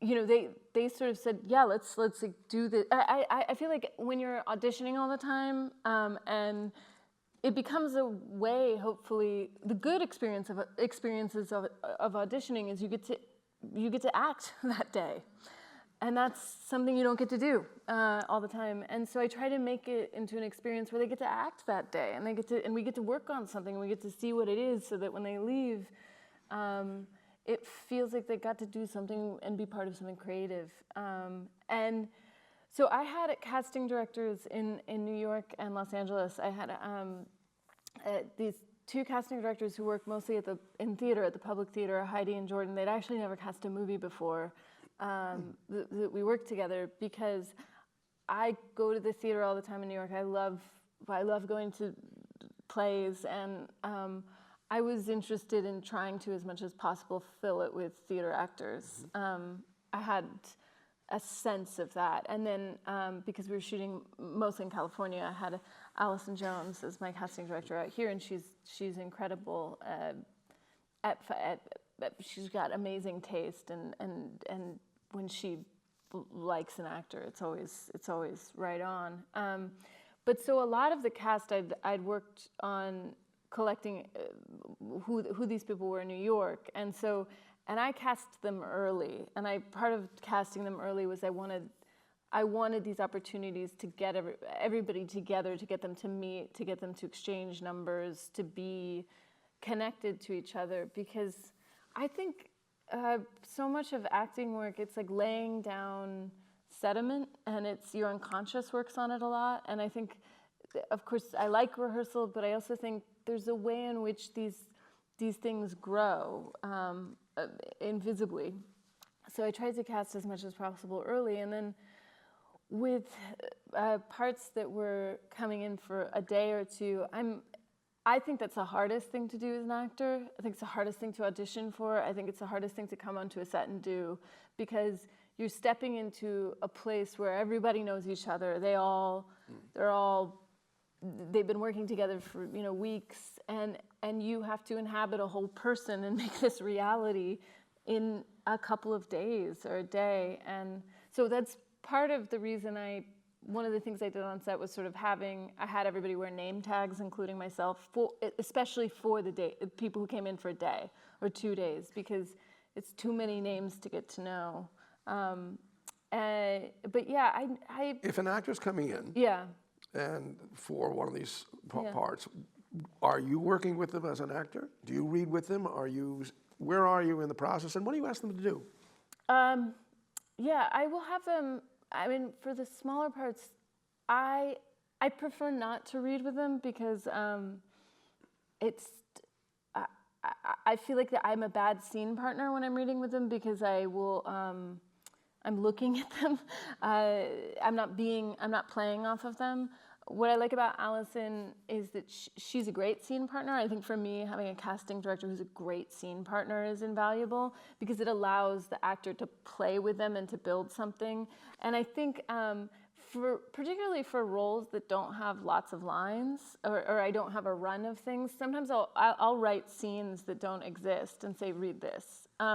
Because it's not about, oh, they said those 2 lines exactly correctly. It's about who this person is. So I'll have them, and I actually like, I like giving them the scenes like that and say, just go out in the lobby and come back in and read the scene that you've never read before, because it takes off the pressure of that they have to have it set it doesn't make it a performance. They're not performing it for me. This is not what they worked up over a week of agonizing in their apartment, which I know what that is. I like I just want to see them work. I just want to see their minds work. I want to see their sort of creativity work. And I think the other thing that it relieves for them is the need to either feel like they're off book completely or approximate it, because I don't like it. I don't like approximation. I like, and if they've just got the scene, they don't feel self-conscious about looking down and saying, oh, this is the word. That never bothers me. And I like kind of creating an atmosphere where it's a workshop type of atmosphere. And if you're going to give an adjustment to an actor who's done that, what kind of adjustments will you do in the casting scene itself? In the casting scene itself. Or casting session, obviously. I mean, it's. Or will you? Yeah. I will. I'll give specific things. I mean, it's honestly depends on what it is. I think it's usually about redirecting their attention. If they're not, if it feels like they're doing it in some way that's not connecting, it's like instead of you don't want to give like. I mean, you can give faster, slower, but that's usually not useful. But like. There's things like, the goal in this scene is make yourself understood, or something like that. Like be very clear. What is the person that you're talking to understanding what you're saying, or are they like change their objective, like redirect their objective, because then you get to see their wheels turn about how do they do that. You're not giving them the results. You're giving them like. An intention. This is the intention of this, and then you get to see they can come at it from different ways. And then when usually it's an actor you end up casting, is you start feeling it all go together. Like then they'll do something that'll give you another idea. But like for example, one of the teachers, Mr. Bruno, who the character of Julie has a crush on, and the audience knows that, and he doesn't know it, and it's this sort of secret world and it's not even clear that Lady Bird knows it. And I always like that in movies when the main character doesn't know something that the audience knows. It's a nice feeling. But I auditioned a ton of people for that, because I was like, it has to be very clear he is not interested in her, but you could see how she would mistake it. You just like her, but you're not creepy, but you have this way about you. And I felt like I would talk a lot in metaphor. Like when I was auditioning people, I was like, you're the coolest guy because you're the youngish teacher at an all-girls school, so you know all your jokes land. So say it like you know they land. And like, but you're not in the world a person whose jokes land. But like those kinds of detailed directions. And I find it mostly gets people's juices. They're like, no, I know that. I know exactly what that is. And then they'll do it in this way that embodies all those subtleties. And I feel like I end up talking more like that, like objectives and kind of metaphors of who these people are. Was the part of Julie someone that you knew, or did she come in? No, I didn't. Beanie Feldstein auditioned for me. She. You remember her audition? Yeah, I remember. She said she walked in. I felt like I knew right away.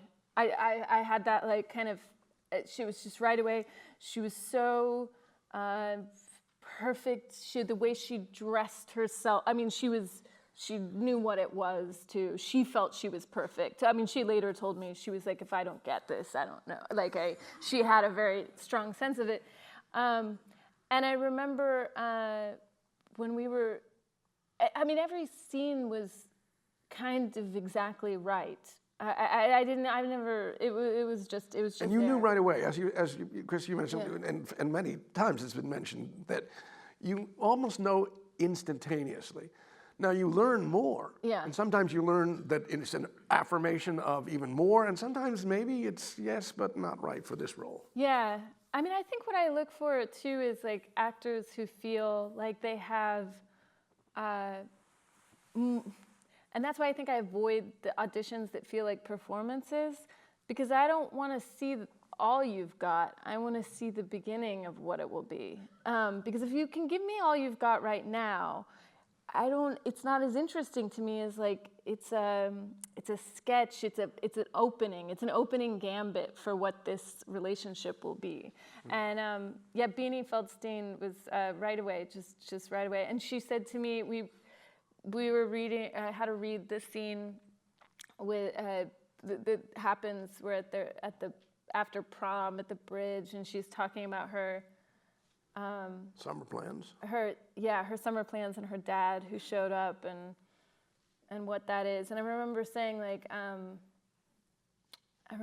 to her, it's the kind of conversation you have. You don't even need to be looking at each other because you're tired, you've been up all night, and it's that intimacy where you definitely don't need to make eye contact the whole time, and you can keep your voice lazy.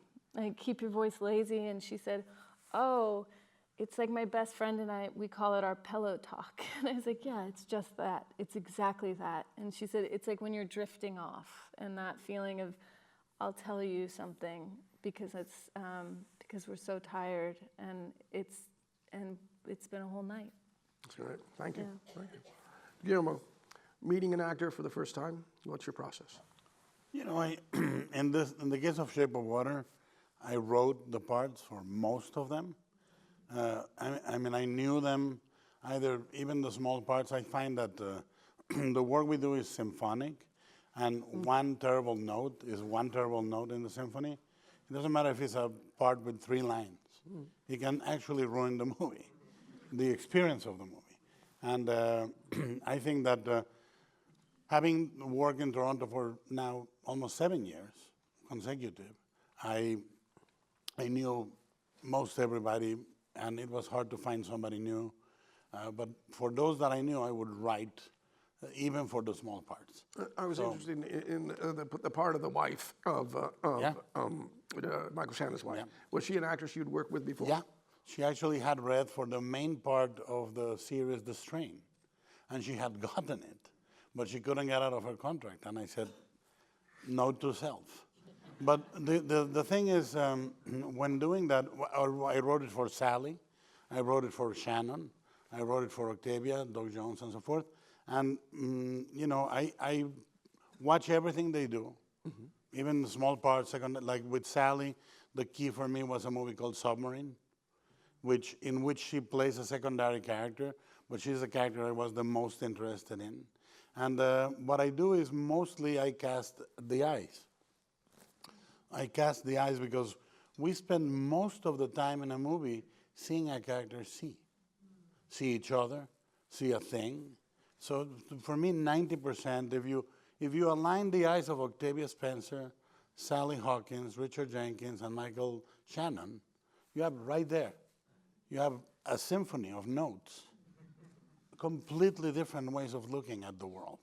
And to me, to put these eyes looking at these eyes is already interesting.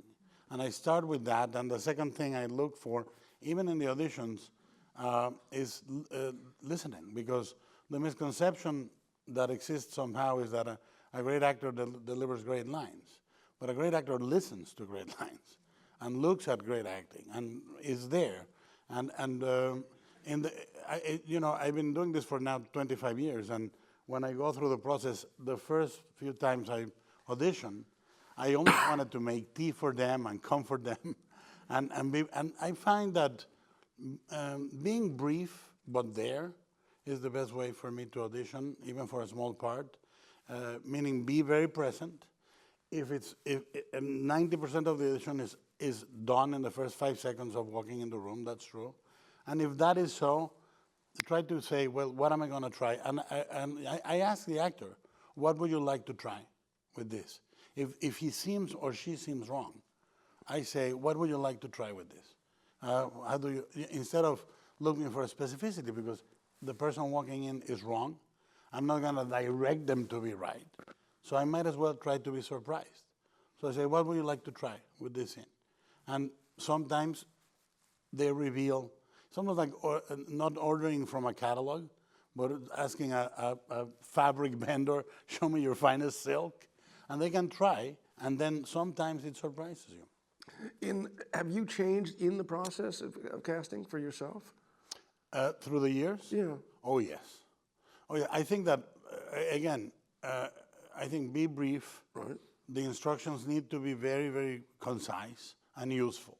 Will you redirect in an audition scene if someone comes in and they're reading for you? Will you give them, and you like what they did, what will you do next? Well, what I think is beautiful, the way Greta put it, is if I am intrigued, if there's a beginnings there, and you know it right away, then you say, what do I feel? Like it's an analysis of you as much as the actor. Mm-hmm. A really great actor can be really wrong for a part. So it's not about their ability, it's their suitability to what you're trying. So what you say is you analyze what you want out of a part. What do you need? Because it's symphonic, it's a note.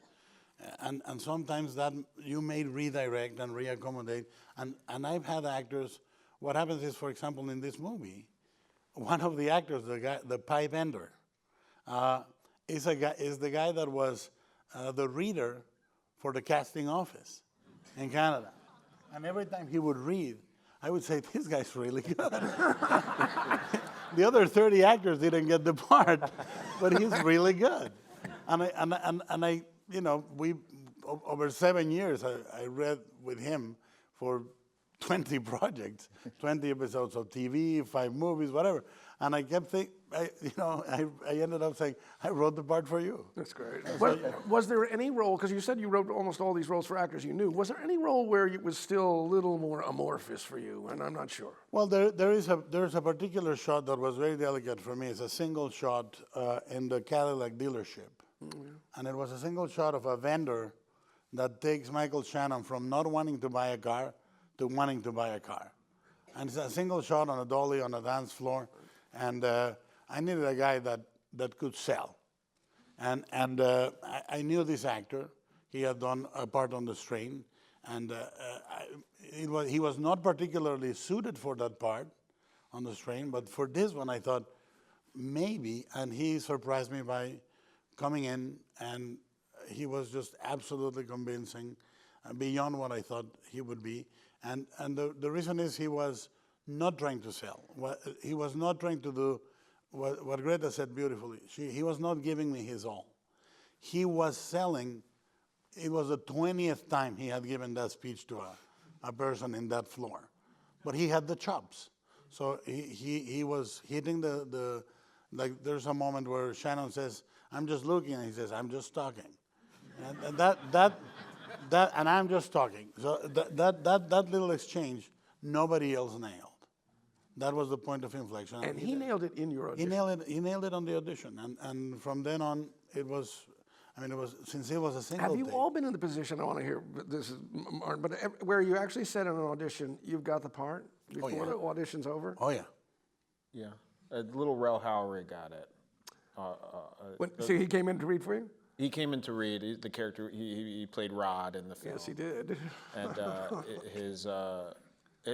this was one where he left. I actually ran out after him to tell him he got the role, because that was the one where it was as if the character just came in and existed. That was exactly what I was picturing.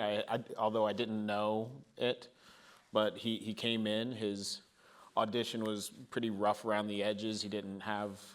He kept stopping and being like, I'm sorry, this is, and it was like, don't even worry, man. You're it. That happened to me in a movie I did called Devil's Backbone. Mm-hmm. The main actor, the main kid, came in to read for an extra.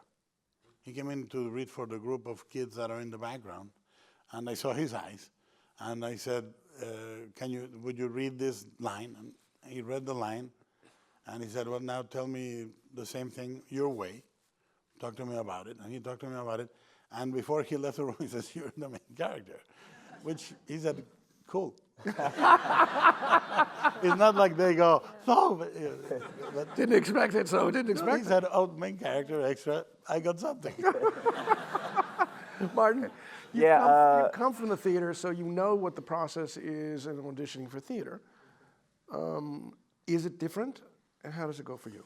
No, it's exactly the same, and it's very similar to what Greta and Chris was saying. I think you always hope, if you care about actors especially, even as, you know, from the playwright side, you really hope that everyone who comes in is going to get the part, is going to do well, and nothing you're going to do is going to screw up their process. At the same time, sometimes as soon as someone comes in, you just don't feel they're right, and they'll probably never get there. But I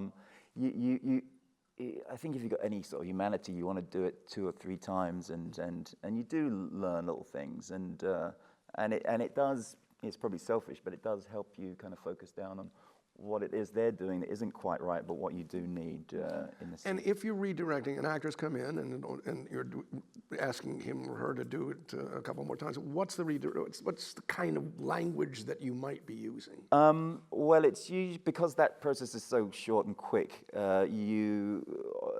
it's usually about them maybe having taken a completely wrong choice about the person. So the only adjustment is to sort of convey maybe where you were thinking that character was when you were writing them, or you know, if they were an angrier or a gentler type of person, and Will you use those kinds of adjectives with them?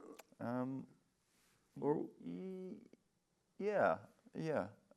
It's I mean, it's basically being open to even if that's a wrong way of doing it as a director, being open to that and trying to find the right words and the process for direction. In terms of your process on the movie, what were the more challenging roles that you found where you were auditioning people? Sure. Well, similar to Guillermo, like 2 of the parts were written. I mean, Sam Rockwell's and Francis's parts were written for them, and I think about 6 or 7 of the other actors involved, I'd either worked with before or I'd really wanted to work with, like John Hawkes and Peter Dinklage and Caleb Landry Jones. So most of the casting for 3 Billboards was in the much smaller roles. Lucas Hedges, hadn't seen him in Manchester, hadn't come out at that point. Or your movie. I was thinking things similar here. We have Deers in 2 movies, we have Fruit Loops in 2 movies, and Lucas Hodges in 2, and actually and Nick Searcy in 2 movies. So there are commonalities here. Yeah. But Who's okay, so stealing from who? I'm still. so speak to how you would go. Which one's sort of the challenges? I think the daughter, Francis's daughter, that was like a very tricky character and scene, because it's a one scene. There's only one scene in the movie, and it was a character that you didn't want to, you know, paint as this, you know, perfect victim almost. You know, it had to be someone who's just a completely real. You know, teenager who fights with her mom all the time, and we saw Catherine, who's in the film, and she was great. But I felt like there was a couple of other colors that I needed to see. And what did you feel, at least if you remember, that she wasn't showing you at that moment? I think she nailed completely the anger. And I guess I was just wondering if there was a hint of something else to find. But strangely, when I saw a couple of other actors who were all the softness and the light, I kind of went back and had a look at Catherine again. She came in again, and I think I just kind of hinted at there could be a touch of that, and she showed that brilliantly too. So, but also comedy, you know, even in a scene as sort of dark and angry as that, it needed a touch of comedic timing too, and Catherine was brilliant at that. Any other parts that also were? Well, in terms of you know, offering a part to someone straight away, Sandy Martin, who played Sam Rockwell's mum in the film, she had a small part in 7 Psychopaths that didn't make it, but she was brilliant in that, so I called her back for this. And I felt like an idiot for even having her audition, because at the end of like one line reading, she'd nailed it, and I was able to offer it to Sandy there. I think she's amazing. Did you tell her in the room? Yeah. So there we have another example of it. Talk about rehearsal process, particularly because that's something you know well. Yeah. What about rehearsal process for all of you? And I'm interested in seeing what you do in rehearsal process, but talk about yours. I like trying to do as much of it as possible. On this, we probably didn't get quite as much because Frances was quite determined that she wouldn't rehearse with any of the cops in the film. So she wouldn't, even though she loves Woody and Sam, she didn't want to become friendly with them before the shooting started. And as an idiot, I was thinking, couldn't we just do a little bit just to make me relieve being in the room with three movie stars?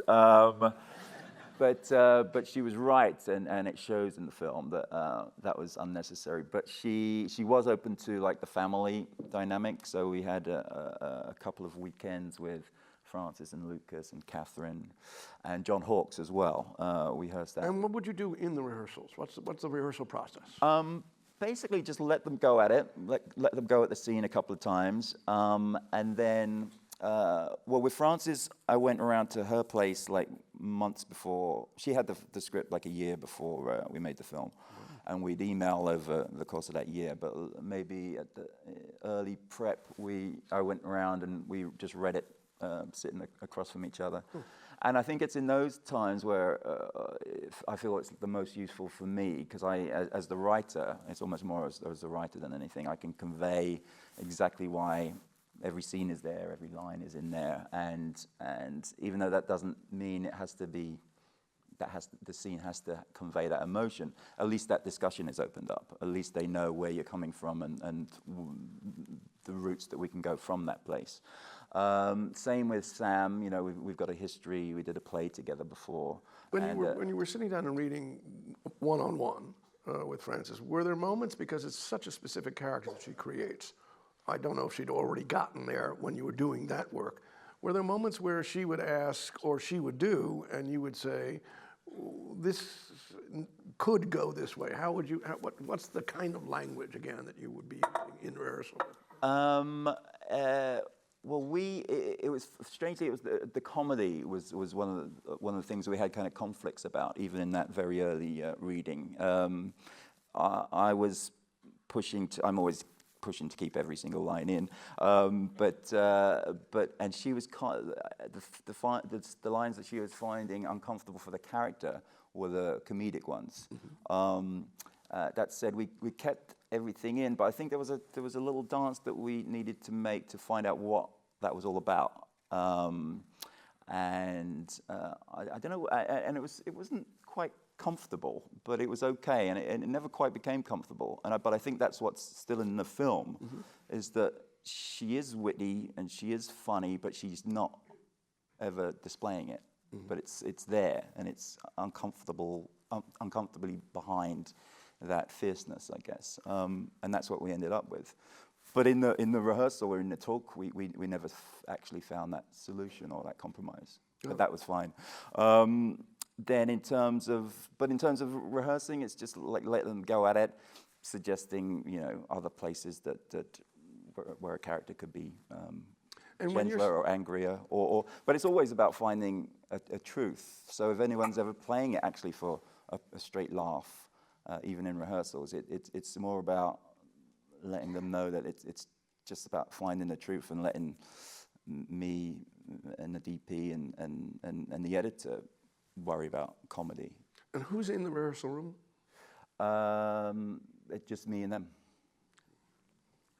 And how long will you do a rehearsal? Will it be a couple hours? What will be? Yeah, a couple of hours is usually. I mean, on In Bruges, there was a whole different kettle of fish. Me and Colin Farrell and Brendan Gleeson were in a room for like 2 weeks in Bruges, just reading it over and over again, and we all thought that would kind of kill it, but somehow, because they're sort of playing an old married couple in that film, that's what grew out of that room. And one of the things that happens in rehearsal particularly, and I suspect, Greta, this may have been part of the issues of dealing with it, is particularly if there's prior circumstances, there's a family, there's a relationship that exists way prior to whatever's happening here.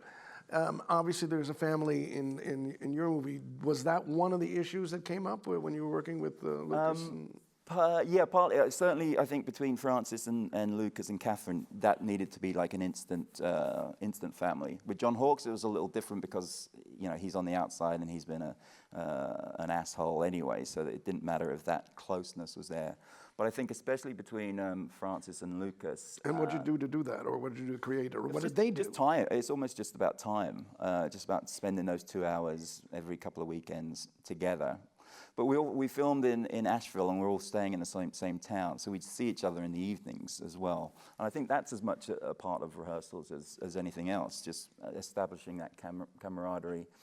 And that ease, when you get on set, I mean, that's part of what I think rehearsals are, is that having the actors feel completely comfortable with you and how you work, so that when they come in, they're not acting in front of strangers. And when there's obviously two sets of rehearsals. There's a rehearsal that you may have done beforehand if you've had that, and then there's this morning we're about to do this shoot.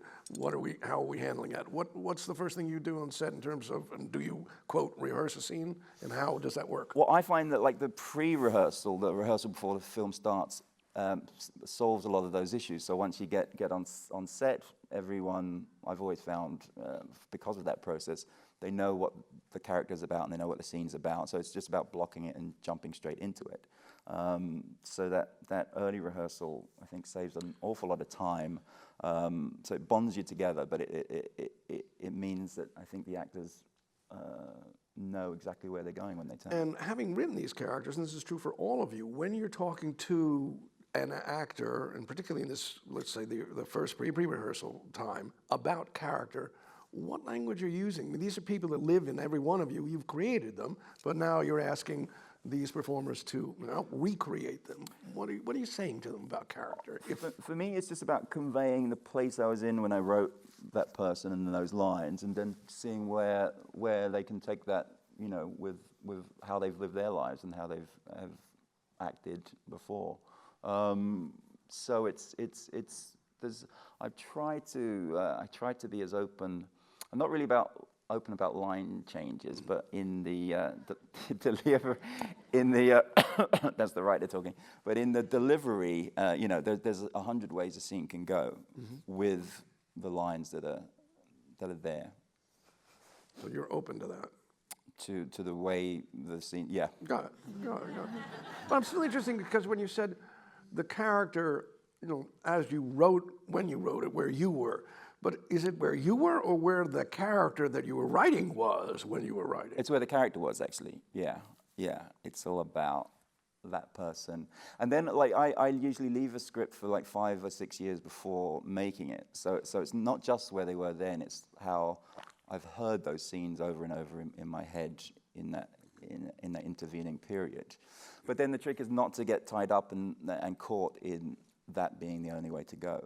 I think you need an openness about that. But I think if you love actors and you respect that process, there's never been an issue so far. Okay. Guillermo, rehearsal? To me, it starts table work, obviously, and one of the things I generate for each of the actors is a biography, which is between 4 and 8 pages long. How long? 4 and 8 pages long, from birth to the beginning of the movie. I annotate what they eat, what they drink, what they don't drink, what they listen to, what books have they read, zodiac sign, parents' history, everything. And then I give it to them, and I say, do what you want. I mean, we'll talk about it, and if you want to, on table work.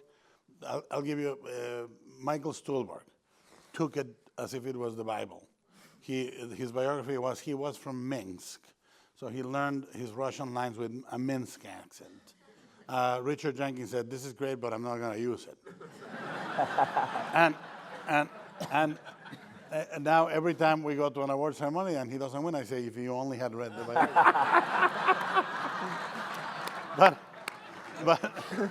But what you do with that is you say, this is my starter. of how I internalize the character. Now let's see what we do together. That's a great beginning.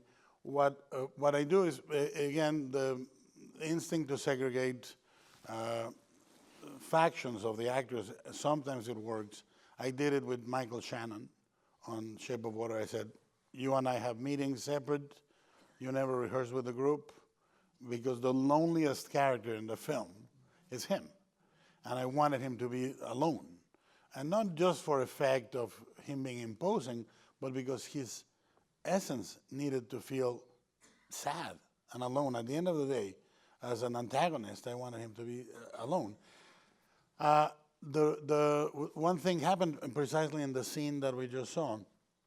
That's the scene that Richard and Sally took to heart to rehearse not only with everyone, but on their own, because the rhythm at which she signs and he repeats, the idea for me was to create a triple monologue. Her emotions, which are beyond the words themselves, which when repeated, tell you what she's thinking, but then the introspection of Richard reacting to how it illuminates his own condition about love. That was the idea. They went and rehearsed. They got it to a T. We started doing the takes, and it was completely mechanical. I felt this is beautiful, but it's beautiful in a really preconceived way. And the key to that was Richard is an actor that is very present. He's always in need to be immediate. He doesn't pre-plan. We can block, and I'll tell you what the process is for me on the blocking. But I said to Sally, hit him really hard. When he looks at his watch, if he looks at his watch, because you never know, hit him really hard on the hand. And that's what, the two takes that we got, that is what is in the movie, because he really said, you hit me. You never hit me before, And that was not one of the lines. No, that was not nor was it planned in the rehearsal. I said to her, you really had to hurt him, bam. And that woke the scene up. I think that what I do in the morning is I arrive an hour and a half before anyone. I do it because I used to, when I started, I used to see the still photography, and I would say, this guy got a better angle than I, and so I arrive early, and I walk the set. I already storyboarded, but I arrive and I walk the set, I sit down, I bring a little ladder, I go up, I look around. Then you propose the blocking with the actors and the cameraman and the cinematographer, and you say, this is what I'm thinking as a playground. You adjust. If there's any good ideas, you adjust, you change. I reboard really quick, and then we go at it, and it becomes a living thing. But the rehearsal before is important more than anything for comfort, for knowing. For me, the key is seeing what the actor says needs, he or she needs, and me seeing what they really need. Because sometimes an actor will say, I need direction, and they don't, and they don't really want it, or the opposite. Leave me alone for 3 takes, and then in the process you find out that you really need to get in there in the second take, or vice versa. You say, you can only say faster, slower, and let them be alive and give you, each of them needs. So for me, rehearsal is not so much running the lines or finding the but finding the dynamic between you and the actors. What do they need? A friend? Do they need a confidant? Do they need an enemy? Do they need a father figure they can love or hate? And then you become that, and you use it. Are you okay playing those roles? Yes, I am. No, I'm serious. That's a variety of roles. Are some of you more comfortable with? I'm Mexican. I'm pretty versatile. I was trying to understand what that meant. I'm really good at comforting, and I'm really good at confrontation. Whatever is needed. I think that obviously a set is a living thing. With everybody is a little society in which there's that beautiful saying, in every movie there is one asshole at least. And if you haven't found it by the 5th day, it's you. That is new for me. It's something. It's something I found out. I go, oh, I'm the impossible one on this. But so you do the same for the crew. You do the same for But you play different roles. I got it. Greta, for you, rehearsal, you also come from traditions of rehearsal. How did you do it on this particular movie? Yeah, I like rehearsal. I like rehearsal not so much the. Again, I don't want to feel like we're setting it in stone or anything like that. But just opening up avenues and about that the thing of the dynamic of feeling what the dynamic between these people are. And I think as actors, I mean, I think your greatest fear is always that it's going to be terrible and it's going to be wrong and you're going to be on set and there's going to be all these people and equipment and it's wrong, and that's a terrifying feeling. And so what I try to create in rehearsal time is this space of play and safety and investigation, so that it doesn't feel like they're in front of the firing squad once the camera goes on. And I mean, I had one of my actresses who's so great, Laurie Metcalf, who plays Marion. She told me really early in the rehearsal process, she mostly does theater. She does television, but she mostly does theater. And she said, I'm terrified of the camera. And she said, it's scary for me. I don't know, I'm not sure what my relationship with it is. And Saoirse's the opposite. She'd just done a play on Broadway, and she said, I miss the camera. Oh, I miss knowing what my and so they were coming up from totally different places. And then I was lucky where like Tracy Letts and Laurie Metcalf, speaking to family dynamics, they'd known each other for 30 years in Chicago because they're both part of Steppenwolf, but they never actually worked together. But they had 30 years of history. Yeah. And I think but since Saoirse was not, how did she get to be part of that family? What did you do? Well, luckily she was in a play in New York, and I started being able to have these rehearsals, these sort of casual rehearsals where they'd start building that. And Saoirse, I mean, she's as a person able to just cut through, and there's not a dishonest bone in her body, and she's also, I mean, she's very. She just folded straight into Laurie and Tracy. But yeah, I mean, with it, like in terms of holding a space, and it's like I never needed Laurie to be a different actor. I knew right away. We did camera tests with Laurie, which it's not rehearsal. I was just having her walk around the set, but I wanted to look and see how it worked, and there was something just cinematic instantly of her just walking from the washing machine over to the sink. I was like, that's a movie, and you're saying so much, and you're not doing anything. And so sometimes the actors aren't, they don't know that how well they're working with for her, she didn't know that it was already creating an alchemy that was tremendously exciting. In the rehearsal, would you specifically be working on scenes, or would you work on scenes that in fact didn't even exist in order to create something else, as I see did in certain casting situations? I would do both. I would work on scenes that didn't exist. If people wanted the biographies that I had invented, I would give it to them. If they didn't want it, if it didn't help them, I'd be like, all right, you don't want it. But But that was part of your homework. What? That's part of your homework. Yeah, and I created, I know as an actor it helped me. I created reading lists for everyone, movie watching lists for everyone, playlists. Biography, anything because I think loading up with everything that you possibly can it's always been helpful for me. And like with Timothée Chalamet's character in the scene, I had him watch My Night at Maud's because there's a character of a young man talking very confidently at a woman about all of his ideas, and to me, it's like, that is that guy. He existed then, he exists now. He's not bad, but he's just young and really certain. And and those things are helpful. For some people, it's not helpful, and they'll tell me when it's not. But it is. You know, I want to jump to something here because there's an amazing scene near the end where the camera literally is in Laurie Metcalf's face as she's driving from the airport around.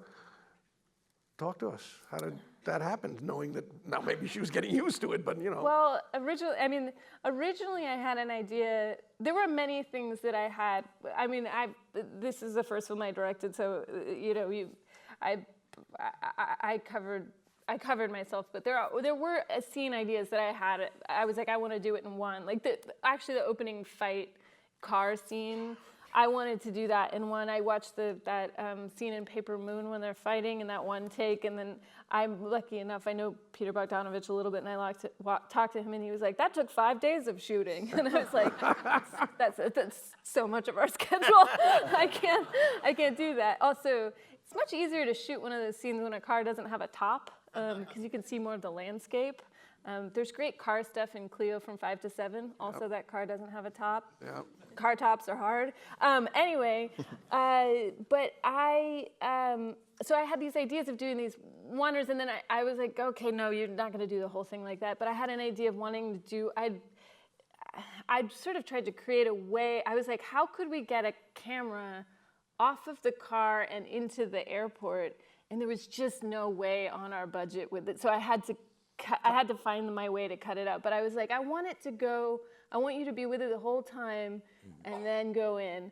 But the drive was too long, and I couldn't figure out how to do that thing. I mean, if I had, but I what don't did you know. tell her? So she is the most relentless actress. She's the most committed actress. She could do anything. She could do it 10 times. She could do it standing on her head. Anything you wanted, she could do. And I do a lot of takes. I tend to do a lot of takes, actually, because I always like to see where actors go after they get bored with their own ideas. Because something interesting happens. I don't know, it's like a theme for me. I think the other side of boredom is always where the good stuff is. Because I think you get really excited at first. You nailed it. Everybody's happy. It's good. And then you kind of settle. And then it gets boring. And then something else comes up, and that other side. So I don't know why, I think boredom is very instructive for me as a writer and as watching actors. And then, so with Laurie though, she said to me, because she knows I do a lot of takes, she took me aside and she said, I can do this twice. I think I can only do this twice. It's too hard. She's got kids. She just was like, I have to drive away. She didn't even need to explain to me why she could only do it twice. She said she could only do it twice, and then, but that's not her saying, here's my limitations. That's her saying, I will meet you with everything I have twice, so you have to meet me there too. And that's for, I think, for a director, an actor who knows themselves so well, and they say, this is what I need from you. So then you can provide that. And she did. Yeah. Do you remember which take you used? The first one. Wow. She was it just was there. Yeah. And she goes through, just that anger that creates a kind of certainty, which is very dangerous, that gives way to a little bit of doubt, which then uncovers, of course, there's pain. And then once the pain takes over, then this hope of maybe I'll get back in time, and then realizing it's too late. Now she did all that. That cycle that you just said, yeah, which is quite beautifully put. Did you know that then? Did you know that even when you were writing that, and would you, if we had looked at the script and I had asked you, the question, what's the cycle going on in this? Would you have said what you said now? Yeah. I mean, seeing Laurie do it, it deepened and changed, because she inhabited the character in this very specific way, and in some ways the roughness that character has as the defense for fear or for other things, that when that starts crumbling, I couldn't have predicted how she did that, but I knew that I always knew that scene sort of came to me wholesale of like, you drive away and then you drive back. And One question just about this.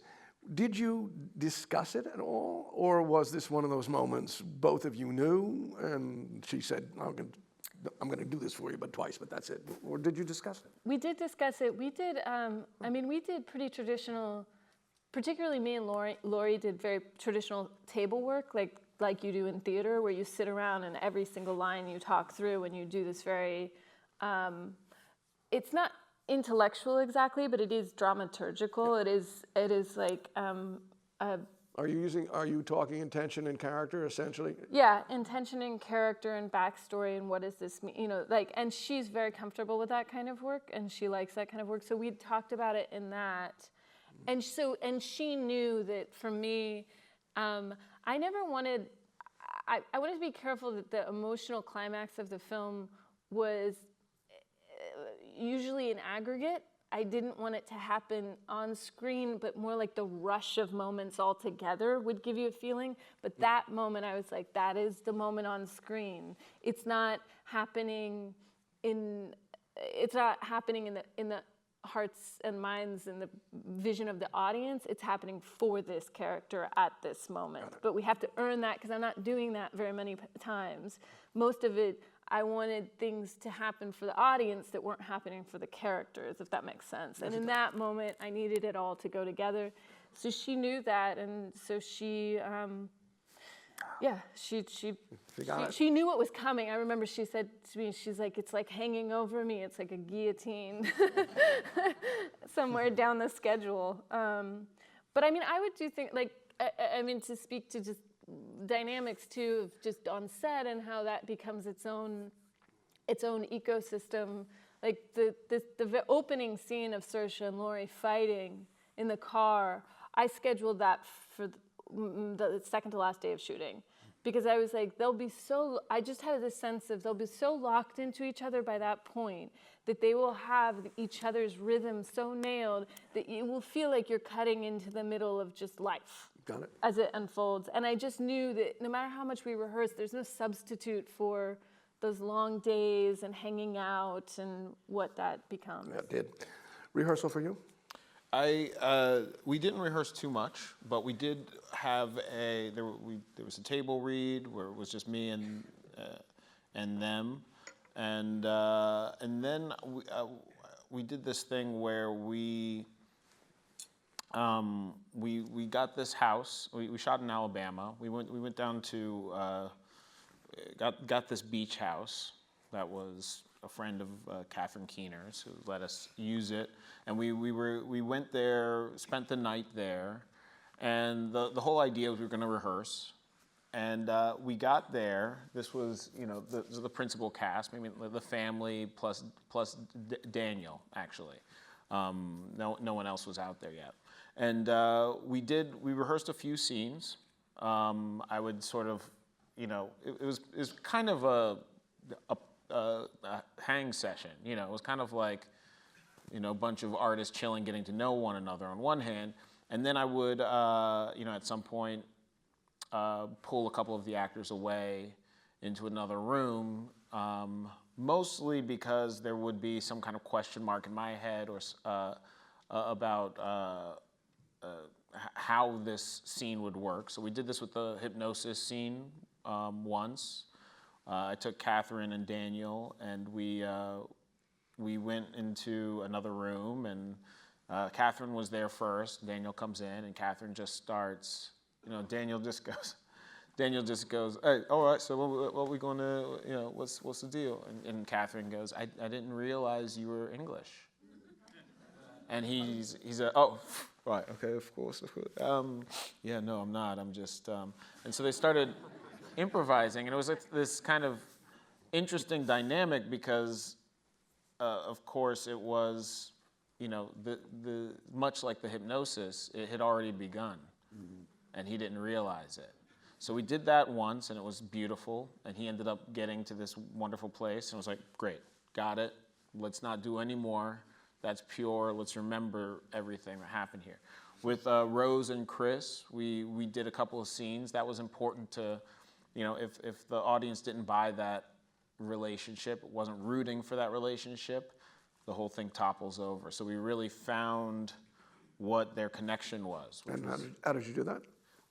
We talked about it. We did the scenes a couple of times, and I think the first couple of times we did the scenes, I was feeling like I wasn't believing they were in love. Mm-hmm. And at some point, what the moments that worked were when there was a comedic moment, when somebody said something funny and the other one laughed. And so that was the thing, was like, that's it. You guys are in love because you share a sense of humor. And that's a love story everybody can relate to. Yeah. You can be from two different worlds, you can be, whatever. If you are in love with, how somebody makes you laugh, then it reminds us of our love and our love of art. So we focused on that, and we even started writing new moments to make sure that side of their relationship was fleshed out. As far as the writing process, to me, it's wonderful to direct something that I know so well, because and for me, by the way, it's the words are important, but the ideas are what's really crucial. And there are many words, many lines that could be replaced with other versions of lines that can get us to the same ideas. But there are also certain things that. And fascinating to hear that you discovered, the three of you discovered in rehearsal how to, in fact, connect the people, because you saw what the problem was. Exactly. So important. So a lot of that experiment of taking the cast to this house actually brought about much less actual rehearsal than I thought it would. And I sat back, I ended up really watching a lot more how they actually interacted. And that was, there were times where I was like, oh my God, I'm like wasting our time. Okay, well, people are getting to know one another, but then you'd look and you'd see, wait a second, okay, Bradley Whitford and Allison Williams are totally bonding over musical theater over there. And Catherine Keener and Caleb Landry Jones keep popping out to smoke cigarettes and weirdly flirt with each other or something. And you're like, okay, there's a dynamic here that is not in my script, but this, I learned you don't fight the dynamic. Mm-hmm. You don't have to make it you don't have to write that into the script. But what I feel like, though, that depth is felt in the script.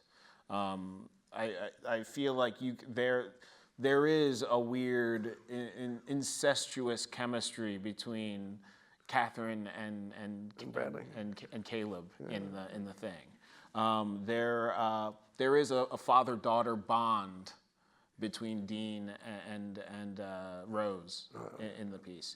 So so that was the first stage of it. Very much for me was like seeing, and the lines start to blur between the dynamic of the performers and the dynamic of the characters.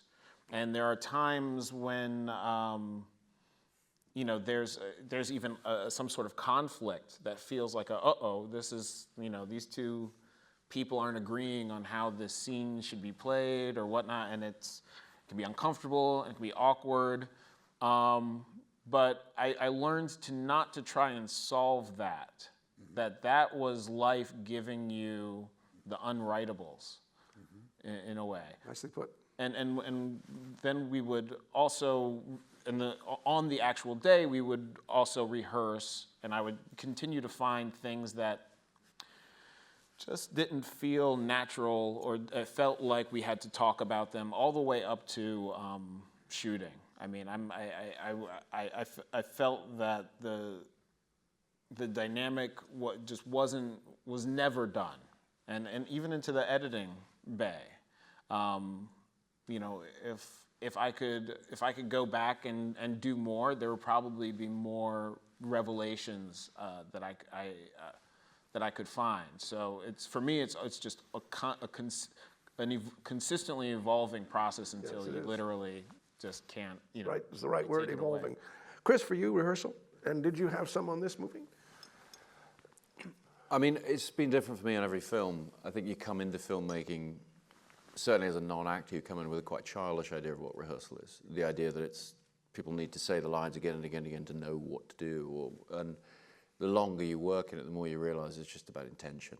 And it's just about making sure that everybody understands what the intention of the line is, what the intention of the scene is. So what I've sort of evolved over time to try and just give the actors whatever they're comfortable doing. So don't rehearse for me anymore, or just rehearse for them. That is to say, we'll book a meeting, we'll sit down one-on-one or two-on-one, or you know, whatever combinations we need, and just talk about the scene. And I'll get them to read the scene just so I can stop and say, well, this is what this is about, this is what that's about. And what I find is the actor then feels free to either rehearse more fully and perform it and stand up and walk around or whatever, or it just stays at that level of, okay, we'll just talk about what's the intention behind the words.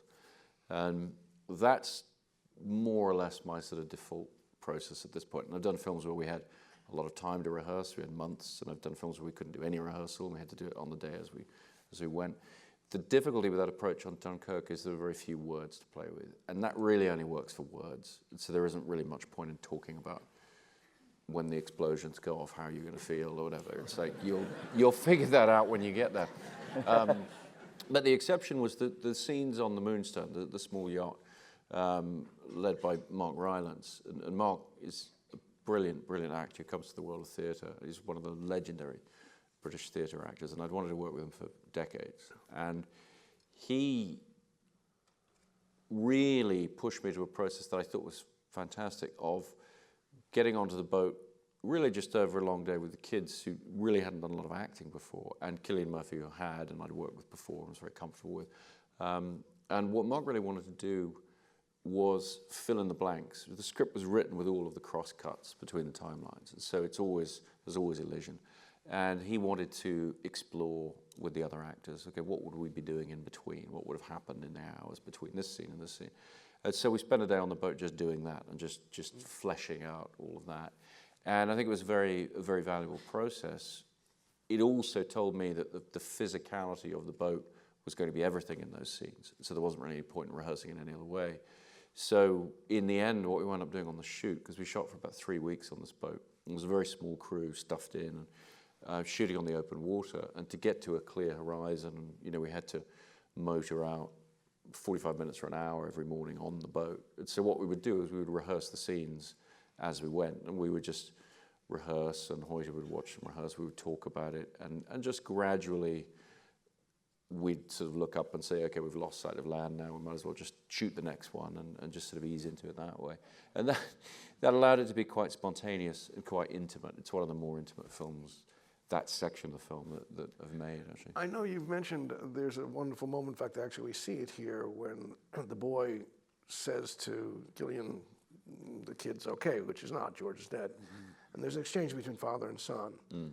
Did you discover that in this process that you're just talking about as you were going out there? Well, originally discovered it in conversations with Mark about how I'd written the script, because I had omitted that moment. I had just skipped over it. And this is what I've always found wonderful about working with actors and bringing them on. And I don't, like, you know, Guillermo, I don't write biographies for them. I kind of want them to do that. I sort of want them to become an expert on their character and tell me. And if it contradicts something I'm feeling about, you know, how that's going to affect the story, then we'll get into it over that. But broadly speaking, I have my own set of answers, and I need to be able to answer any question they ask. But what Mark was doing in that moment was saying, you haven't shown the interaction of my character with my son, you know, what do I say about it? And I literally hadn't done it because my focus had been on a different character while I was writing the script and as I was imagining shooting it. And of course, it becomes a very, very important moment. And that's the beauty of working with really smart actors of tremendous experience who understand the whole thing you're trying to do, their character and the whole thing you're trying to do. And so you effectively surround yourself with experts on each character, and they're able to flesh it out and kind of add to what you're doing. And so that moment came about as a result originally of him pointing out a gap in the script, and then on the boat, you know, sailing out to shoot it, just talking about, okay, well, what would it be and how would that work? And in the end it became, and this is very often the case, it was interesting when Martin was talking about not letting everybody change his lines, which I say good luck with that with some of the actors I've worked with. It's an admirable position, but what I found over the years is quite often I just sort of throw the gauntlet down and say, fine, you figure out a different way to say it. And as long as we all understand what's there to be said, the actor's either going to improve on what you've done, or after a while they're going to come back around to the way you've originally got it. And so that moment, for example, he doesn't say anything, but it was very important to have the communication there. And so it wasn't really about, and this is the difference, I mean, screenplays are just starting points. They're just skeletons of what the film's going to be, and there are things they're not very good at getting across, and looks between people are one of them. I mean, we've all sat there and typed in, you know, he looks meaningfully, or looks at it, you know, it doesn't mean, there's nothing there. You know, you have to get there, and the actors will feel something and make you feel something. You know, one of the factors that I could sit with you all now for the next couple of hours, but I don't know if that's fair to any of us here. But one of the factors that I think is an interesting thing for us to look at is the issue of the unexpected and how you deal with it, and how it sometimes becomes one of the gifts in the movie itself. Were there moments when you would say, I didn't expect this to happen? Not necessarily that one, that may have been one of them. But, and I know with an incredibly complex and technical movie that may not be, you may not be able to have that happen, but there may be times even within that where you would say, yes, I didn't expect this to happen. We did this, and then something else occurred, and that's what's in the movie. Well, I make complicated technical films, and so they have to be carefully planned. But the structure that we've come up with, and the way we've tried to evolve the storytelling method with that, is to plan the things that have to be planned quite carefully, and then allow within that freedom for serendipity. It's one of the reasons why I try to do everything in camera and not use computer graphics, for example, because computer graphics don't allow for serendipity. They don't allow for accidents. It's an animator sort of planning something. You know, I prefer something where you don't quite know how the light is going to fall, or how something's going to react physically, or what that is. And so you find, I think even with the most carefully planned sequences, you sort of find your flexibility there. You find, you know, a playground, an arena in which, you know, people can perform and do things. And so, for example, you know, from shooting anywhere, really, a location or set or whatever, we start at 7 in the morning with just a rehearsal, and I don't tell anyone where to stand or what to do. We just say, okay, well, let's see what this is going to be, you know. And so the challenge for me over the years has been to find a way to be able to always do that, because that's how I started off, is making films where you just have a little 16mm camera and some actors, and you wouldn't know where you were going to shoot until the day before, and then I'd be like, okay, we're going to shoot in this bar. How do we do that? And you'd go in and explore it. And I love that. And I've always wanted to carry on doing that. And so the bigger the film, the less people are willing to accept that as a working methodology. They see it as evasion. So I don't storyboard much, for example, but we storyboard enough to just tell everyone, look, this is not chaos. We have a very specific plan, but there are things I don't want to bother to plan. I'm not going to sit down and write single over 2-shot master. You know, I'm not going to hand that to you every day as if that was some kind of, you know, Rosetta Stone. It's like, we're going to figure this out as we go and have fun doing it. And the one area that I let everybody know in the beginning of every film very firmly we do it is the weather. We shoot whatever the weather. Doesn't matter what it says in the script. Doesn't matter, you know, if it's raining, we shoot it in the rain. If it's sunny, we shoot it in the sun. And we find a way to make that work. And as a result, I've developed a reputation for being very lucky with the weather. And I'm not.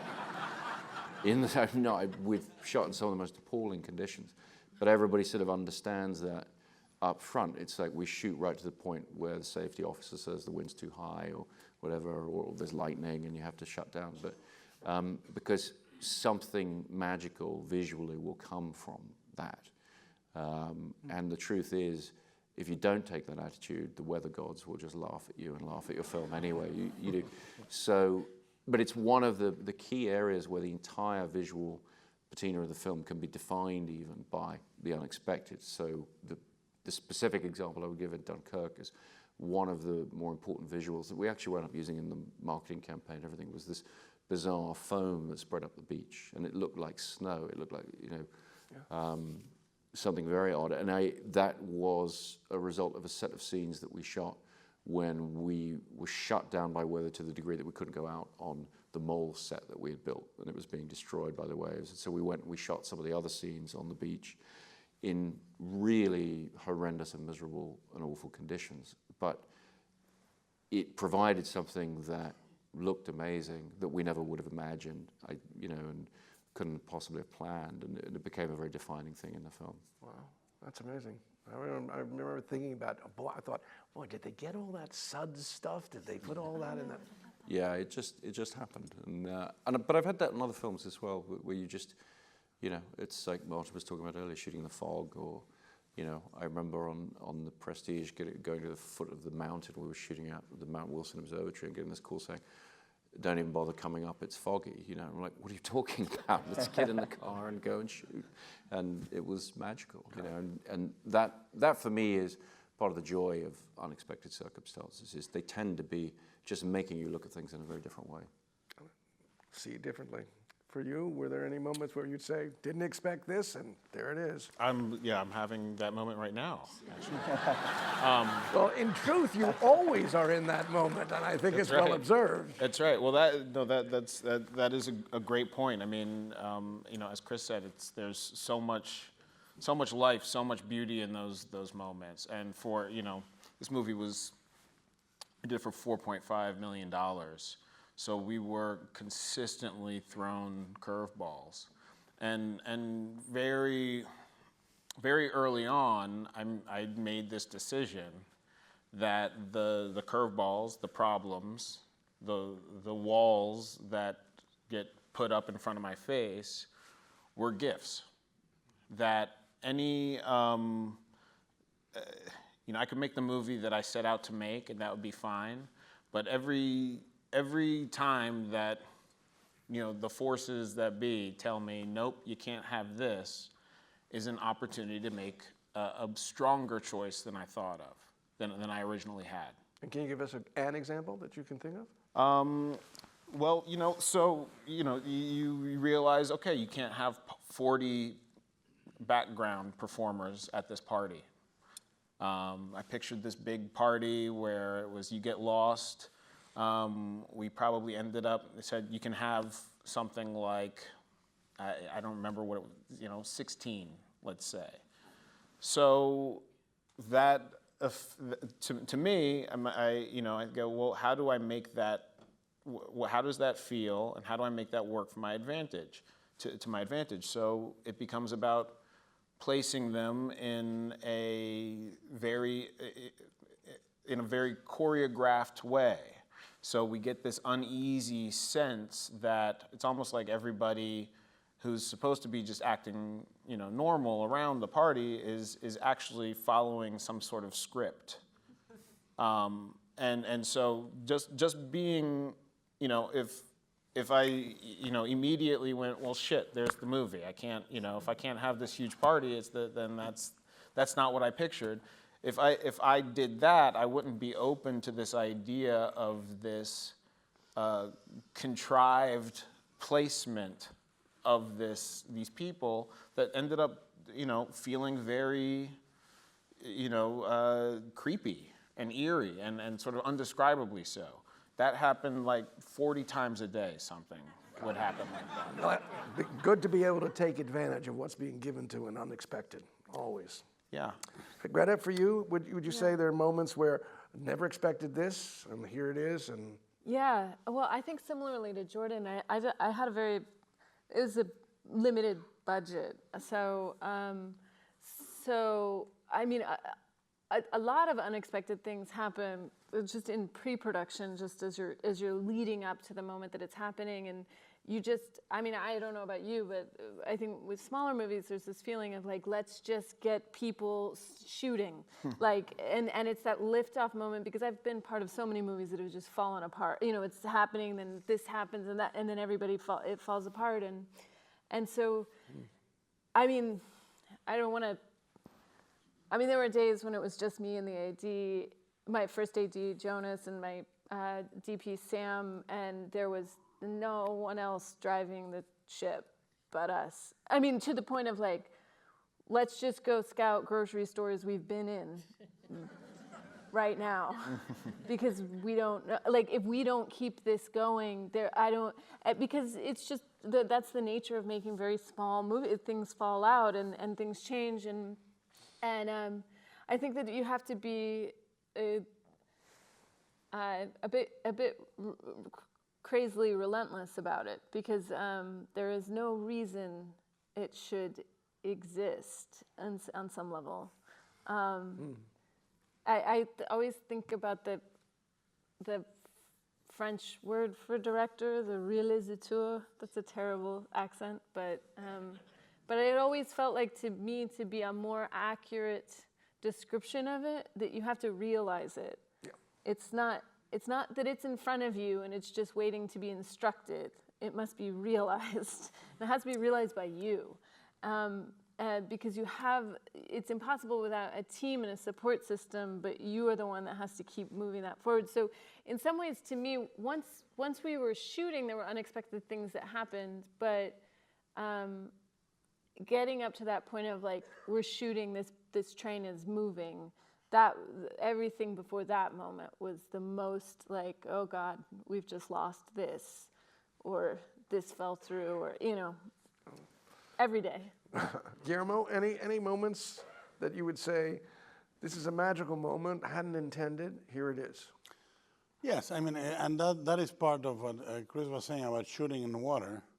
That happens naturally with that element, because it's the Roberto Benigni of natural elements. It just overacts, underacts, invades everything. That happens a lot. One of the scenes was underwater, the scene in the bathroom. That it presents its own challenges, because you cannot rehearse that unless you have an unlimited amount of resources, which we didn't have. But I think that, in general, I think that when you have been doing it for long enough, you understand that there's two levels of artistry in what we do. One of them is to create worlds that are color-coded, shape-coded, lighting. It's all telling the story. But the second half of our craft is orchestrating the accident. To truly grab that, and you are the only one that is holding all the strands. And there's always one strand. I quote often the saying, the Zen saying, which is, the obstacle is the path. Yeah. You know, you're the only one that holds all the strands that are narrative, financial, artistic, visual, and there's always one, if you've been doing it long enough, that you go, this is actually giving me the best version of this. No matter what reputation I've developed with the weather, is nullified by Toronto. You know, Toronto has its own reputation. So to give you an example, we shot with horizontal rain in sub-zero temperatures. That was just absolutely brutal, and still we needed to get through the day, through the scene, and that changes your solutions. You know, originally I had, for example, there's a scene where Shannon is interrogating Stuhlbarg in the sand pits, and we have this huge sand mountains, and we had hurricane-level winds, sub-zero temperatures, which resulted in the coldest sandstorm ever witnessed by any human being. It destroyed cameras, the sand and the water started getting between the lens. And then I came up with a solution. I said, okay, I'll do everything from the hothead on the techno, and I'll just move it around. And I was literally, and there was real rain. On top of our rain, there was real rain, and no one could get out. So I was in the rain, sub-zero temperature, being hit by sand, and they were being hit by sand. And I was with the operator on the head of the techno, using it like a floating Steadicam, extend. I said, extend, retract. And we blocked it completely different. And another example which I quoted and happened is when I scouted the exterior of the theater. I wanted to do a crane, and this is very much the epitome of directing. I scouted, I wanted a techno when Sally comes down the steps, and I wanted to end up here, but there was a lamppost that I couldn't, the city would refuse to move and so forth. It came to shooting the scene. We had only one night for everything out there. Very complicated cranes. Everything was mounted on a hothead, on an Aquila. Very complicated night. Everything started going wrong. We had a drone shot, and the drone with the wind started flying away to the next city. We had to we improvised the whole night, but the main point of improvisation came when Shannon, who is an amazing actor, who neglected to tell us that he didn't drive. And that's when the car pulls. Yeah, and then he arrives with the car, and take one is perfect. The DP says, like he always said, do another one. And I said, no, we do another one. He puts the car, but it never engages with parking. So the car is moving. Shannon jumps, tries to stop the car. The car continues moving, dragging Shannon. He's heading straight for Video Village. And everybody says, run. I don't run, ever. I just don't run. The DP is next to me. He's a very slight little fella. I imagine that if he doesn't die from the car, I'll roll over him like Indiana Jones, and I'll kill him. Car is coming, goes through the first lamppost, destroys it completely, goes through the next lamppost and stops because it's concrete. And everybody is horrified. And I come out and said, oh, now we can do the other crane.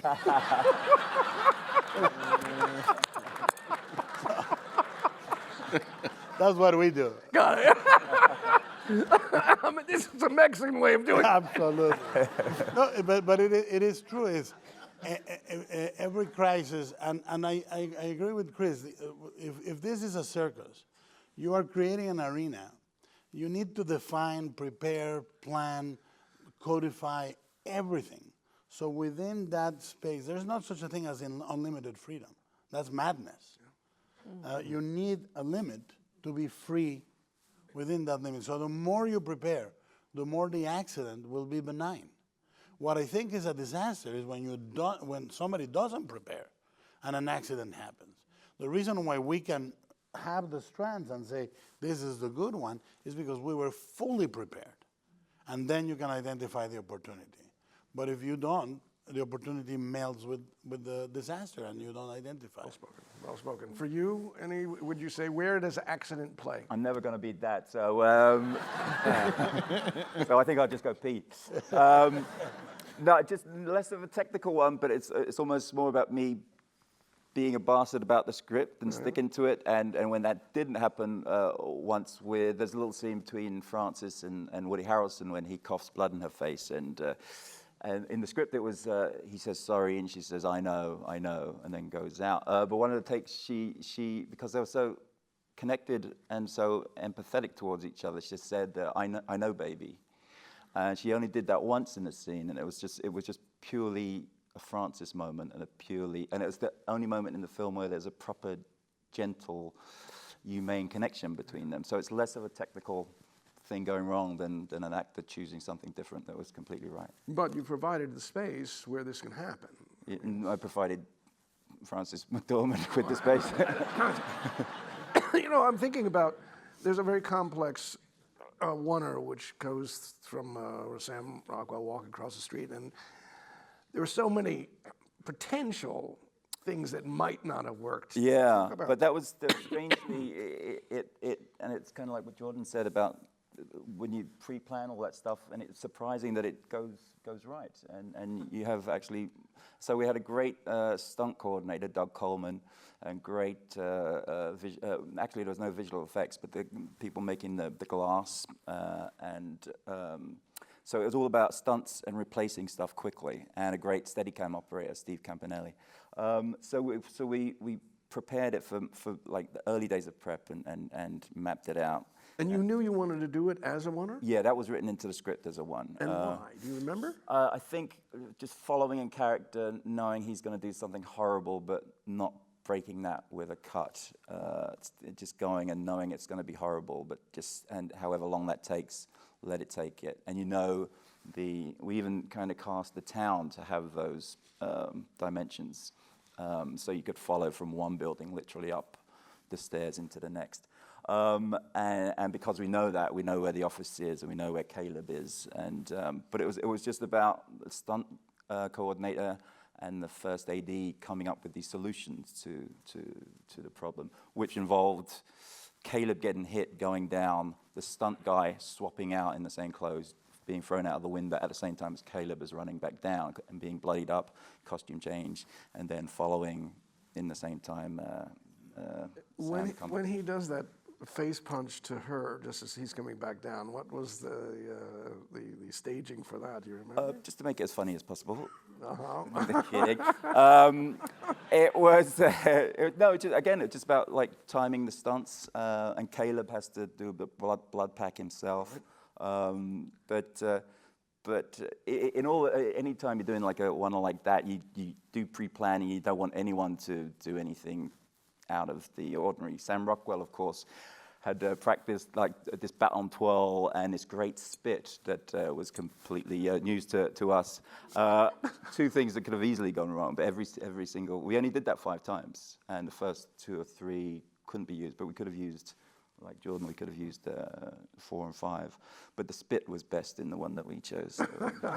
All right, my last question for you, although I'd love to talk to you all about music too, because the music element in every one of your films is incredibly significant and quite original in all the choices that you've made. But we're going to have to save that to another conversation. But I do want to ask this question, which Chris, you may remember at one time. On this experience, as the director, what would you say was the worst part of the experience, and what would you say was the best part of the experience as a director? Honestly, this is the happiest filming process I've ever had. So there weren't any negatives. Mostly, it was the camaraderie of going to a little town that we all loved and becoming a team, and even though we're telling a dark story, just having strangely a lot of fun doing it. And do you think the fun is because you're having more and more experiences and getting comfortable with this? I think so, yeah. But also I like working with a little repertory company of actors. So it was basically like coming in to see old friends every morning. Oh, that makes a difference. For you, Guillermo, a worst and a best on this movie? Oh, dear Lord. Well, the thing is, as much as I know how I'm going to solve technically this or that, one of the things I did in this movie is actually, before I did it, I sat down and I said, okay, you've done 9 movies. Why are you making a 10th one? And if so, what are you going to learn? What are you going to change as a human being? Not just as a director. And I wanted to go to a place that was a celebration of movies, and therefore tonally, it was going to transition from thriller to musical to this and that. It needed all that control. And then I can tell you this, the worst part is, the first day we had one of the most brutal first days that for legal reasons I cannot disclose. But basically, it moved the entire production 2 weeks ahead. We had to change the entire schedule 2 weeks ahead. And from then on, it was saying, I need to sustain tonally this beautiful song-like breeziness through everything that comes every day. I can actually respond the opposite. We had 1 good day of shooting. 1.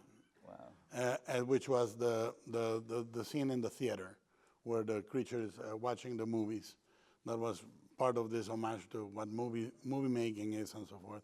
And the rest was, every day we had, like Jordan said, every day we had at least 2 major crises.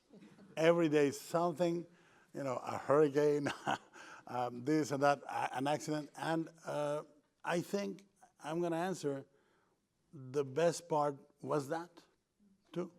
Because every time the difficulties are like the sound barrier. You know, once you break through, is the true art. Got it. Of, You know, of- you of said something moving. wonderful that I just want to add to this question of best and worst. If you can answer it, how did this movie, if it did, change you? How did this movie change you? I think it's the first one where I felt comfortable actually being a director rather than a writer who directs. That's a major change. And do you know what that is now? No. I'll see if it's still there for the next one. Greta, best and worst, and please give a Can I finish. say what? Yes, please. That is a very good question. Is my mentor, one of my mentors in Mexico, a director, Felipe Casals, who's fantastic, saw the movie and he said, "You've been holding your breath for 9 movies and you finally exhaled." And I agree. That was the difference. Got it. Thank you. For you, Greta, best, worst, and how did this movie change you? If. Yeah, I think I have to agree with Guillermo. Like, best and worst is flip side of the same coin for me, because when I think of the things that were the worst, then I think of the thing that we developed to work around it, and then also the immense relief and satisfaction that comes on the other side of it is the best experience. So it's hard for me to break it apart like that, because it all goes together. I mean, I think, I think that I love cinema, and I love movies, and I love movies. I love that they're finite. I love that it cuts to black. I can't think of a more upsetting thing when you've loved something and it goes away and you think, I want to get it back. And I think that, you know, I knew this as an actor, but there's nothing to learn it more as a director. Every single minute you spend doing one thing is a minute you don't spend doing something else, because it's one of the very few timed art forms, and that is true of all of life.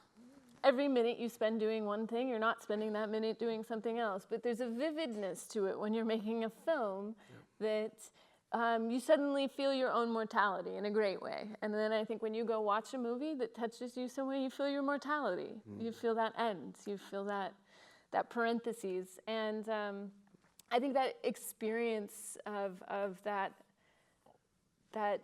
clarity of the minutes as they fly is a very terrifying, very beautiful place to live. And I think for me, this has been the most utterly transformative thing I've been able to do. And it's a thing that I'd been working towards and I'd wanted to do for a very long time. But I can't, it truly feels like a before and after. And the me. transformation, can you define some of that? I think it's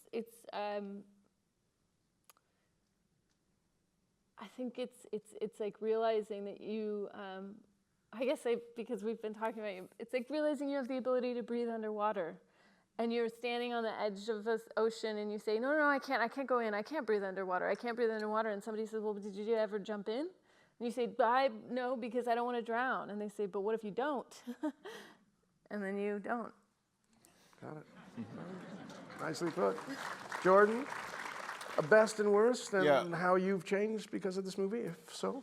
Mine's very linked to all 3 of these stories, I think. I mean, it is about money. You know, part of the thing about time is that on a film, it's got such a clear value, and it's the most valuable thing in a film.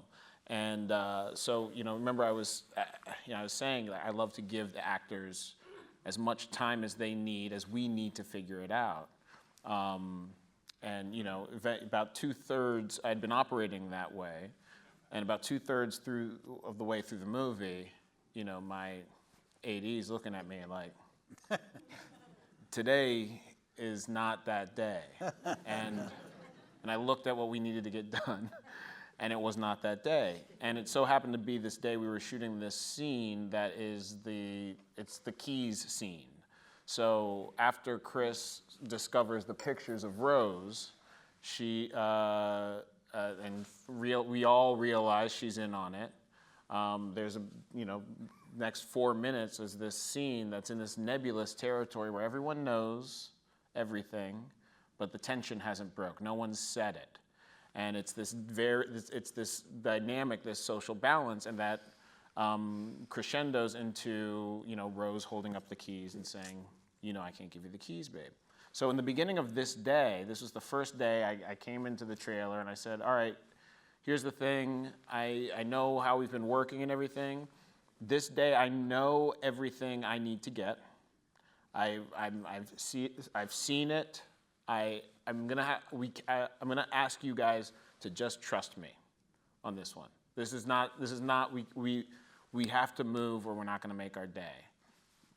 And it was basically like the way to get mutiny going is to assert yourself in control of the situation.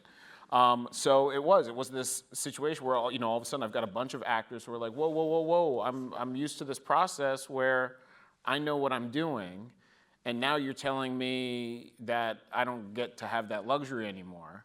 And furthermore, it was colored by this thing of like, wait, how is it going to work that you're going to reveal that Rose is a villain?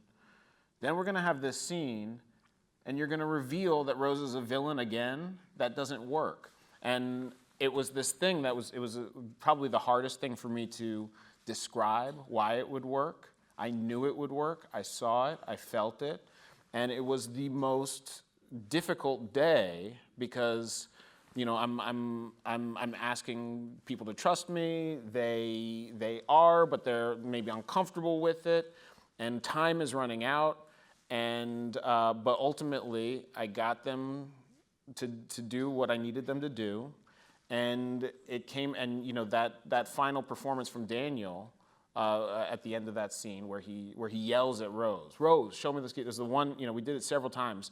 At the end, I pushed him to this point where he exploded, completely different than any other take.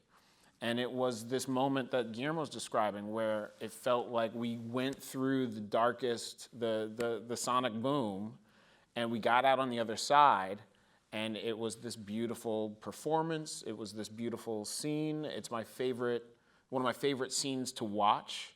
And so it was, like these guys are saying, it was the worst day, and it was the best day. It was the day I felt like, okay, now I'm a director. How have you changed this movie? Has this movie changed you?